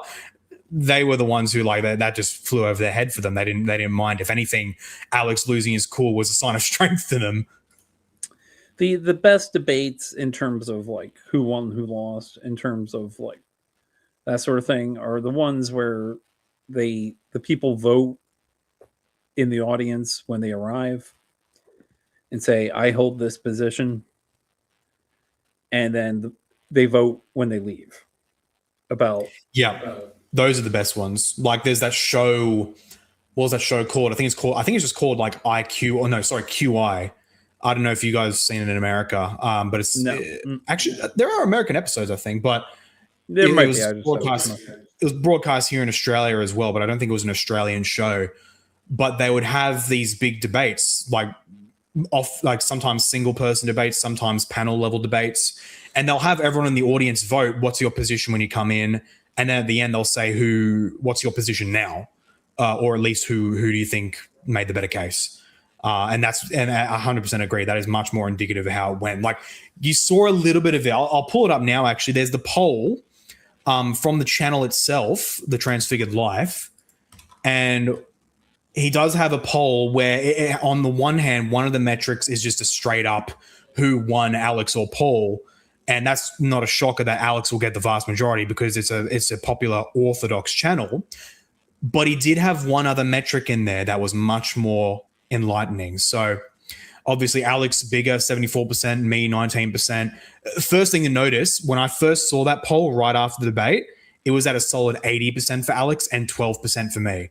After I shared it around and after it marinated a bit, I went up another 7 percentage points. Alex went down another 6. But more relevant is this one. I reject Nicaea 2, but Alex won versus I accept Nicaea 2, but Paul won. And if you can obviously see there, 3 times more people who accept Nicaea 2 thought I won versus those who reject Nicaea 2 but thought Alex won. And if we do a little bit of math here, 1.7 thousand votes, so 170 is 10%. Divide that by 2, that is 85. So 85, that's 5%. Bring that up to like close to 200 thought I won versus 2%. So that would be somewhere under 5 100. to 2. So you won 5/7 of that versus 2/7. That's what you're saying. Yeah, that's a significant margin. Yeah. In politics, that would be like a massive blowout. Yeah. Yes, and yes, obviously, as people can see, I voted myself. Of course, I'd vote for myself. I thought I won, so of course I'd vote for myself. But yes, yeah, that's just.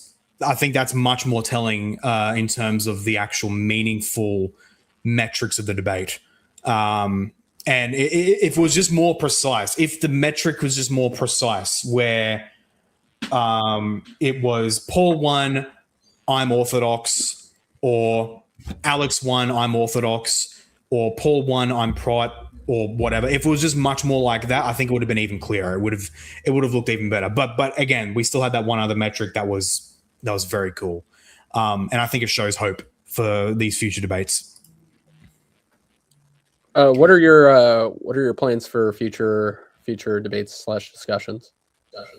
Yes, so already I've put out the call on my Twitter. An open call for a Romanist or an Easterner, but personally, I'm hoping for another diorite. That would be cool. On whether, and this will be a theological one, so not historical. So obviously, historical evidence will be cat sided. Everyone put a what react would be for a cat? Put a cat. Everyone put a in the chat for the cat. But so this one that I want to do, whether ecumenical councils of themselves bind the conscience, so a nice and precise debate topic. This one will be theological rather than historical. So obviously certain historical evidence will be very relevant, like what the actual early fathers said, but it won't be of the same significance as with the historical question. So I put that out there. I'm waiting for people to respond. Craig Truglia has put his hand up. I haven't told him yet, so if he's watching or if someone wants to tell him before I do after the stream, I would. And if no one else wants to do that debate, then maybe I will take it up. But I more so am holding out because I do actually eventually want to take up his open debate challenge for the authenticity of the Dionysian corpus. Ooh. I actually want to do that. I still have more reading to do on that. I'm not fully done with it. But just on the surface, it's not convincing. And if that holds when I've fully done my research, then I'll happily take up Craig's debate challenge on that. So that's why I prefer another Easterner to do the debate. But if not, if no one else puts their hand up, if there's any diorites out there who want to debate this, whether ecumenical councils bind the conscience themselves, I'll happily take you up on that debate. It'll have to be a little bit of time from now because I've got to catch up on doing like my own channel content. But I 100% want to do it. I really want to do it. Hey, Paul. So that's my plan for the future. And I just want to keep going at the EO sphere to push back their otherwise unchallenged steamroll. Have you done your slap some Newman on it EO version video yet? Slap some Iconodulia on it. Not yet, because I'm still trying to find. It was easier with slap some Newman on it because there's so many examples of just slapping Newman on it. But the Iconodulia one is a bit tougher. It's a little bit tougher because it's a more obscure topic. But there is stuff, and once I've got those all, then I can pump it out pretty quickly. I assume that's still your most popular video? I think it is. Let's go to my channel quickly. I'll pull it up. I love that video so much. It's a work of art. It's pure work of art, if I may, as the artist. Not anymore. Not anymore. It's the second most popular. My number one video is my video on the new so-called Archbishop of Canterbury. That one popped off. That was like good timing. Oh, But no, the Newman one did is you the hit second the most. algorithm or something? I definitely hit the algorithm with this one. I was intending to, because like right when it happened, I made the video. Solid title, like got right to the point, and the thumbnail was legendary, just quoting Vatican I there. But yet still slap some Newman on it. That's still a good second place. 14,000 views. That one, that was a big one when it came out. I would if you're curious, if you're interested, Paul, because I haven't yet, but I'd love maybe during the summer, and if not, maybe the winter, have an in-house debate. I don't think we've had many debates on like inter-Protestant levels recently. I think the ones I haven't really seen much, actually. I could be corrected here. But if you'd like to, I think you're. Oh yeah, go ahead. No, I was just saying, I think you're right. We haven't done many, if any, real in-house debates. I did one with Sean. I did the Christian nationalism one versus Christic liberalism with Sean.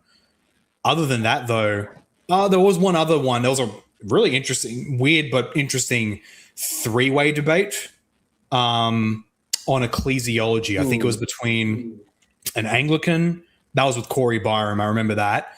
An Anglican, a Presbyterian, and I think a Congregationalist. Yeah, it was a really weird structure, but it was interesting. A three-way one. Other than those, I'm not aware of others. Yeah, I didn't like that one at all, because I don't think everyone very extensively represented their traditions to the best. Now, I was wondering, Paul, if you'd be interested, like in me and you, we could probably like pick a debate topic, and we could maybe have a back and forth.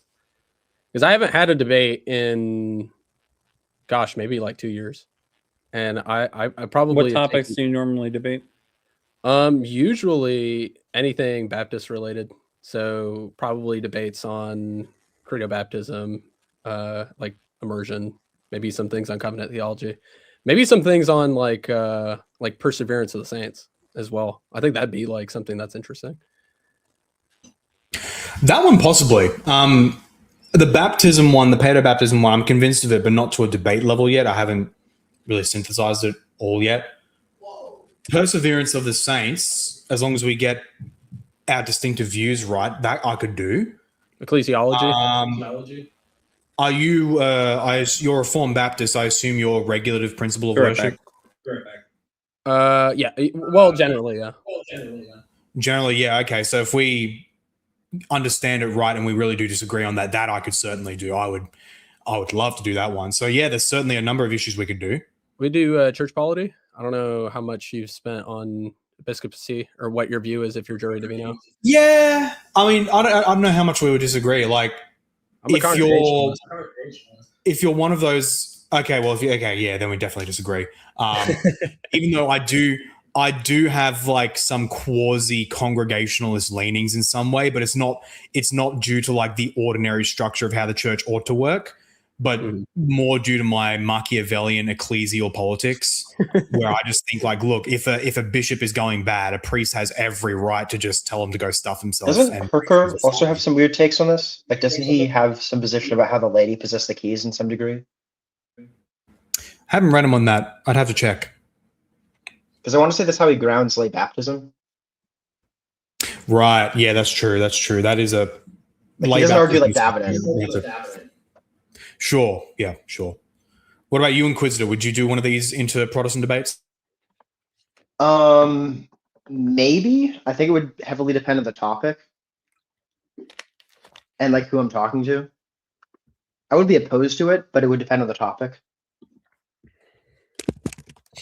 Yeah, totally. That makes sense. Look at a super chat quickly. A generous $10. Thank you so much.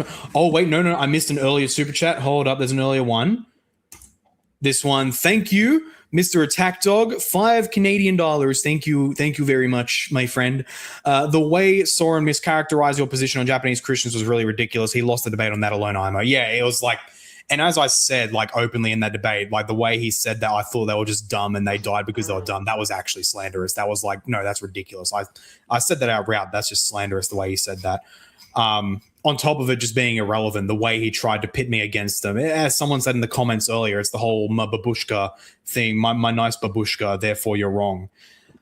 So completely, yeah, it was ridiculous. And I think I pointed that out well. Huge thanks to that super chat. Another generous super chat, $10. There is a certain disdain for rhetoric as dishonest in Anglo culture. And as an Anglo, I have some love for it, but our Lord was a master rhetorician and yet did not lie. That's a huge, really, really good point. Really good point. Us Protestants, as the true inheritors of the religion of the Angles, we unfortunately are very often want to be polite and just want to strictest simple intellectual rigor and substance without extreme rhetoric, which is obviously good in principle. In fact, that's how things should happen. Just with the way things are now, in particular with the EO scene, a number of us have to be willing to step up to the plate like I have to get involved with the sharp rhetoric. And the way you said it, you're exactly right. Our Lord didn't lie, but he was a master rhetorician. He made the Pharisees and the scribes look like idiots. So that's exactly what we have to do, just basically emulate Christ. Deep rhetorician, and yet you're communicating truth all throughout. That's exactly what needs to happen. What do you guys think of this? I think rhetoric, so rhetoric being the art of persuasion, I think for any position that is correct, you should have the ability to persuade people with the not only the substance of what you're teaching or purporting, but also like communicating it in a very persuasive manner. I think what happens is that how we understand rhetoric right now, especially with these debates, is it's this very like mob oriented methodology, like I guess method, which basically you try and get the crowd on your side. You do these like communist dictator tactics.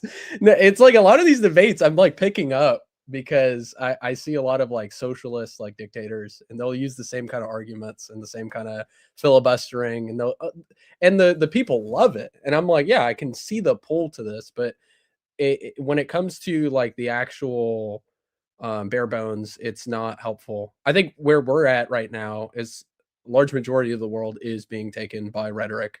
What we have to use is we can't throw away the rhetoric. We actually have to show the audience how it's properly used, as well as give them the actual substance. So we actually have a leg up if we are correct on a position to also be bid to use rhetoric, and not simply just do it like for the sake of like getting a crowd to blindly follow you, basically. It's a historical problem that goes back to the sophist, right? So yeah, this is what it is. I mean, basically in philosophy and all, we excuse my kids. Hey guys, cut down on the profanity. Thanks. Debbie, you dead? They're playing video games with a friend. Gosh, that's memories for me, man. That's a lifetime ago. Yeah, no, but and also their mom's sleeping upstairs, so that's that's what the two combined. So what I was saying, so yeah, you have cycles in history. I mean, that should be kind of obvious. And then when you study ancient Greek philosophy, you're just like, oh, okay. You kind of have cycles where you have people reacting to something, and then you have a skeptical school, and then you have people reacting to the skeptics, and it just repeats. And it, and you have a repetition in the political sphere where you gain material wealth, and then your society becomes more secular, and then it declines, and then it just is what it is. It's like, so when you know history, you should just be aware of this sort of pattern. That's all. Yeah, definitely agree. And ultimately, good rhetoric is, I think, as you basically insinuated there, it is audience dependent. So good rhetoric to one audience is kind of crappier rhetoric to another. I think ultimately it's just the principle underlying it is that you're able to adapt to who you're talking about. And I think that's the number one challenge with us, is being able to adapt it in a way that's able to reach as many of the ortho bros as possible without being under any illusion that they're going to be that like all of them are just going to be flocking over in the masses. Some of them are just like, in a sense, just irredeemable, like with how they are. They just genuinely need spiritual and pastoral maturity before they can be genuinely persuaded. But otherwise, I think many of them with the better rhetoric will be, they'll at least get a stone in their shoe. And I think there, what's the general church structure? How do they view the ortho bros? I would assume not well, but I would assume individual parishes, but like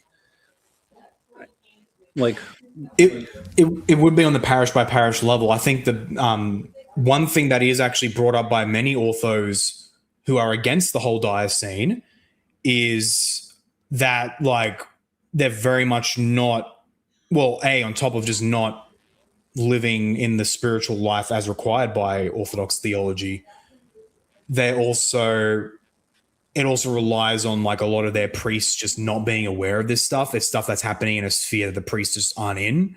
And so they're not held accountable by their priests for how they act, how they speak, and what have you. I'm sure there's going to be exceptions. Obviously, there's probably some priests who are like all fine with these kinds of tactics, but I'm also sure, and I just know for a fact that there's many priests who don't like that stuff. And so if they saw their parishioners were getting involved in it, they would get a stern rebuke and get some like instruction. Okay, you're not to do this anymore. You got to start maturing. So it's tough. Maybe that would be the best sabotage work. Just get a dedicated campaign of showing all the Orthodox priests in the United States, hey, here's what your parishioners are doing, guys. I don't want to do that, but that would be fun. It would be a little bit scummy, but a lot of the I've seen some of the priests that like even have mentioned Jay Dyer, and they say, oh, we don't actually approve of him. He is not respective of Eastern Orthodox theology or like devotional life and piety. Does he have a home church? I believe he's ROCOR, and I think he is in a ROCOR parish. But I think either his bishop or priest or someone in the vicinity said like, we don't really claim Dyer as like being a representative of the church. He kind of like does his own thing privately. But yeah, I think there is a principle to be said of like clerical like accountability.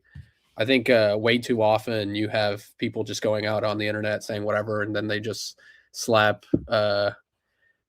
orthodoxy on it, and they just say like, this is Orthodox theology, and it might end up being like they're completely wrong, or they might be right, but like no one really agrees to this. Well, I mean, I have to say, like, and it's just like Protestantism. I've seen all sorts of Eastern Orthodox. I've seen very Protestant-friendly Eastern Orthodox online.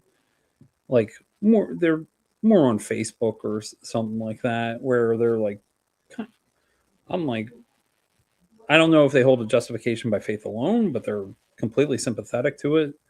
I've seen, you see all sorts of Catholics in real life, from very liberal to very trad, and it's like everything's kind of a spectrum where, but I think as I call the safety net syndrome type people, they need to live under the illusion that their churches are kind of one thing. And I don't know Eastern Orthodoxy as well as I know Roman Catholicism, but like I doubt very highly like Eastern Orthodoxy is like what percentage of Eastern Orthodoxy they are, or is like they're a good liberal contingent to moderate contingent of Eastern Orthodoxy that doesn't really care about these things as much anymore. I think so, but I don't know. Yeah. It's not my area of expertise. Yeah. Like what's real life? Yeah, that's right. I've seen that exact same thing where many priests do point out he's not representative of us. Diorites have shown counterexamples. Some priests who are totally cool. I mean, heck, Father Stephen DeYoung, he's one of them, Yeah, I'm sure. And I think a couple others as well. So obviously, it's not a monolith, but there is a very sizable number of priests, probably even bishops too, if I remember correctly, who are not fans of this stuff. But they're also they're also not very active, at least most of them, and I've seen some counterexamples, but most of them are not very active in stopping it because they know in the end it's helping to fill the pews, which honestly, I can kind of respect. I can kind of respect that from a Machiavellian perspective, I guess. It's always from a Machiavellian perspective. Take notes, guys. Take notes, guys. Read Machiavelli. A lot of people, the presuppositionalists are like, read Rushdoony. The retrievalists are like, read Davenant, read Aquinas. And then there's me. I'm like, read Machiavelli. Unironically. But even though he wasn't a Christian, it's just that his insights and just the nature of politics is just like unchallengeable. But another good question here from our friend, the Reformed Catholic. Good to see you, boss. Paul, you mentioned the recent EP book on early icons. Would you think Alex's arguments are basically coming from that book mostly? Most of his argument, that was the funny thing, because as we mentioned at the start, he didn't go to the direction I was expecting with the fathers. He was mostly from scripture. So for the most part, no. But when he was forced to contend with my patristic citations, he most certainly did draw from that book. So his mention of Origen referencing the veneration of the altar, which in actuality what it was, Origen made an offhand comment talking about how some Christians bring things to decorate the altar, but they're also just very half-assed Christians. So it's an offhand thing. Nonetheless, he's witnessing to a real practice and he's not opposing it, but it is just an offhand comment. He's not going into his thoughts on it. But either way, that's something that's referenced and cited in Garton's book. Also with Augustine talking about the relics thing, I'm pretty sure that's in Garton's book too. Basically, all of his patristic points, as far as I saw, were derived from Garton. Well, in his opening, he did briefly run through some patristic citations. Not all of them were from Garton, but he didn't come back to them anyway. But yeah, otherwise, substantially, when we actually were on the fathers, they were largely derived from Garton, and I had prepared for that. So yeah, that's basically that. But he otherwise chose the biblical route instead. I'm really, and yeah, this is something I'm willing to grant. I mean, in a nuanced way, like in terms of proving it from scripture, I don't think he did prove it at all well. So yeah, but relatively speaking, he did a better job at that than he did with proving apostolic practice. Because even again, as I said in my opening, you could be an Iconodual and agree with my thesis because it was just history. So, well, they need it to be apostolic, right? They believe it is passed down from the many EOs do. Many EOs do. This is actually another dividing line in the EO world where it hinges on what's the view called again? It's like what is it? Concilia. I don't think it's called Concilia maximalism or something, but basically the view Craig truly articulated a while ago is the view that everything in the council, including what's proclaimed in the Acts and the canons, not just the creeds, is of the same binding force, oikonomia notwithstanding. So even if it's just said in the Nicene Acts, even if it just mentions fathers who say, oh, this was done by the apostles, even that is binding to some degree. So you'll have many EOs in light of that who will try to argue that the apostles themselves venerated icons. That's why this debate was possible. But then you have other EOs. That's it. Concilia fundamentalism. Thank you very much, GTG. JTG. I'm autistic. But yeah, so Concilia fundamentalism, where they'll argue from that. But then you have other EOs who, like Romanists, will say, well, no, the Acts aren't of the same force as like the actual creeds and canons past. So we can dispute with certain things that fathers said in the council without deriding or denigrating their authority. So that's we had a whole live stream on that about the endpoint of Catholic apologetics, which everybody found very helpful. I think a lot of people found helpful. Is like, I don't understand what you do with someone who says my reasoning can be flawed, but trust my conclusions. My conclusions are guaranteed. Like, what do you do with that? That's like, how do you argue? Like, you're saying, okay, so when you're talking to me and you're given a completely different set of rationales, like it's like you have a predetermined conclusion, but it's like how you get there is supposed to be valid, right? So what do we do? Yeah, precisely right.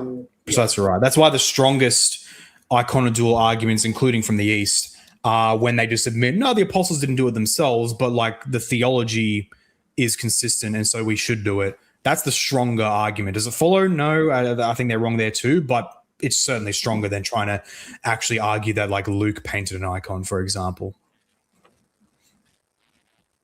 Yeah, I think you're going to where the debate, yeah, as I mentioned a little bit, is like where you should really ground the debate is more on the apostolic deposit. It's like, okay, we don't have any examples of the apostles instituting this. We don't see format or, and et cetera in the New Testament.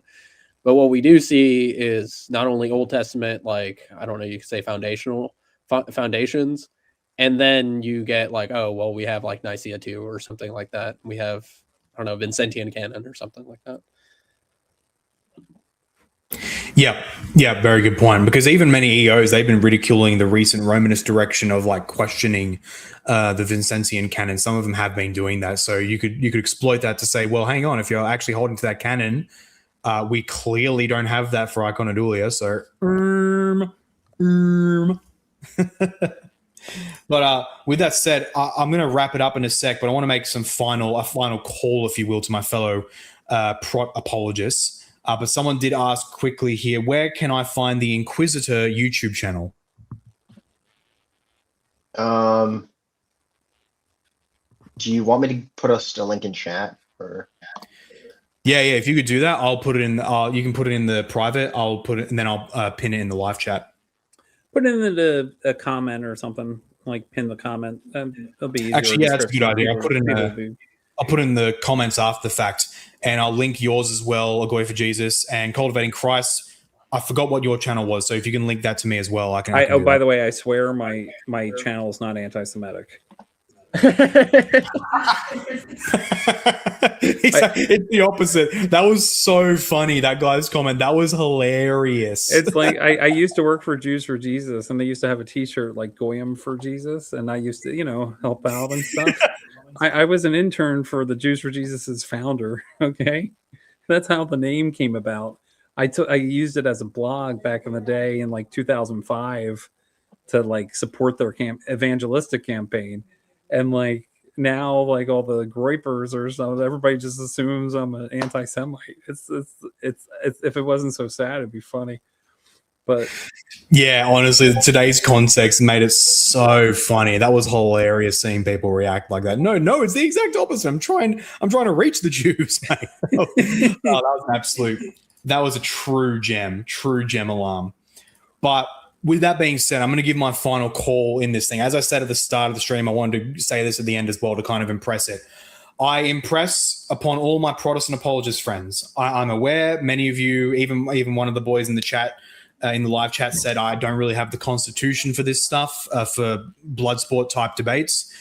That's fair enough. And look, in a normal context where we had a healthy mix of us guys who could do the blood sport debates while other guys just stick with the more sober, lower energy, higher intellectual material, I would totally respect that. Unfortunately, with where we are now, if we do want to counter the Eastern apologetics, whether both to reach people in those spaces, but also even just to stop people from being fooled by them and going to that area, some of us do have to make that decision to change, to be willing to train ourselves up for these kinds of debates, these high energy debates where we have to bully our way to success, basically, without compromising on morality. There is a way to do it. Unironically, our Lord is a great example of that. Literally read how he does things.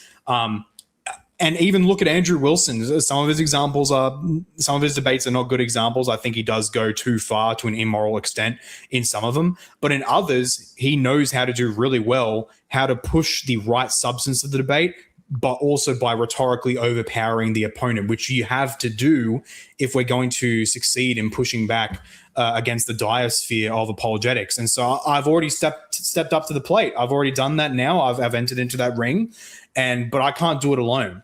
So to all my fellow prot apologists online here, you need to do some soul searching, whether you think, look, this needs to be done. Can I do it? Honest to God, can I do it? Even if I find it uncomfortable at first, even if I have to do some training, can I do it? And it will be hard because you have to learn both to know the subject matter really, really well, because these guys are very good at trying to pinprick the smallest little inconsistency, the smallest little weird point in your beliefs, and making a mountain out of a molehill. You have to know your own views and their views back to front, but also how to control the language, control the framing, and just wrestle it out of their own hands to put them on the back foot. You have to learn all of these things, but importantly, we just need people to get into that. I'm already in it, and I'm calling on all of my fellow prot apologists who, in honest soul searching, think that they could do it, to do it. Please, we need more guys doing this. I can't be alone in this. So that's my ultimate call. And so with that said, we're going to call the stream here. Everybody look at the pinned comment in the stream. Right after it's done, I'm going to put a pinned comment with these gentlemen's channels. This has been a Goy for Jesus, Inquisitor, Cultivating Christ, and the other Paul, ladies and gentlemen. Thank you all. A lot of you came in for this live stream. I hope it was good. I hope it was a very good reflection on this debate and its significance for the wider dialogue. And hopefully we have some clear direction for the future in future engagements. So with that said, ladies and gentlemen, I hope you all have a lovely day or evening. God bless.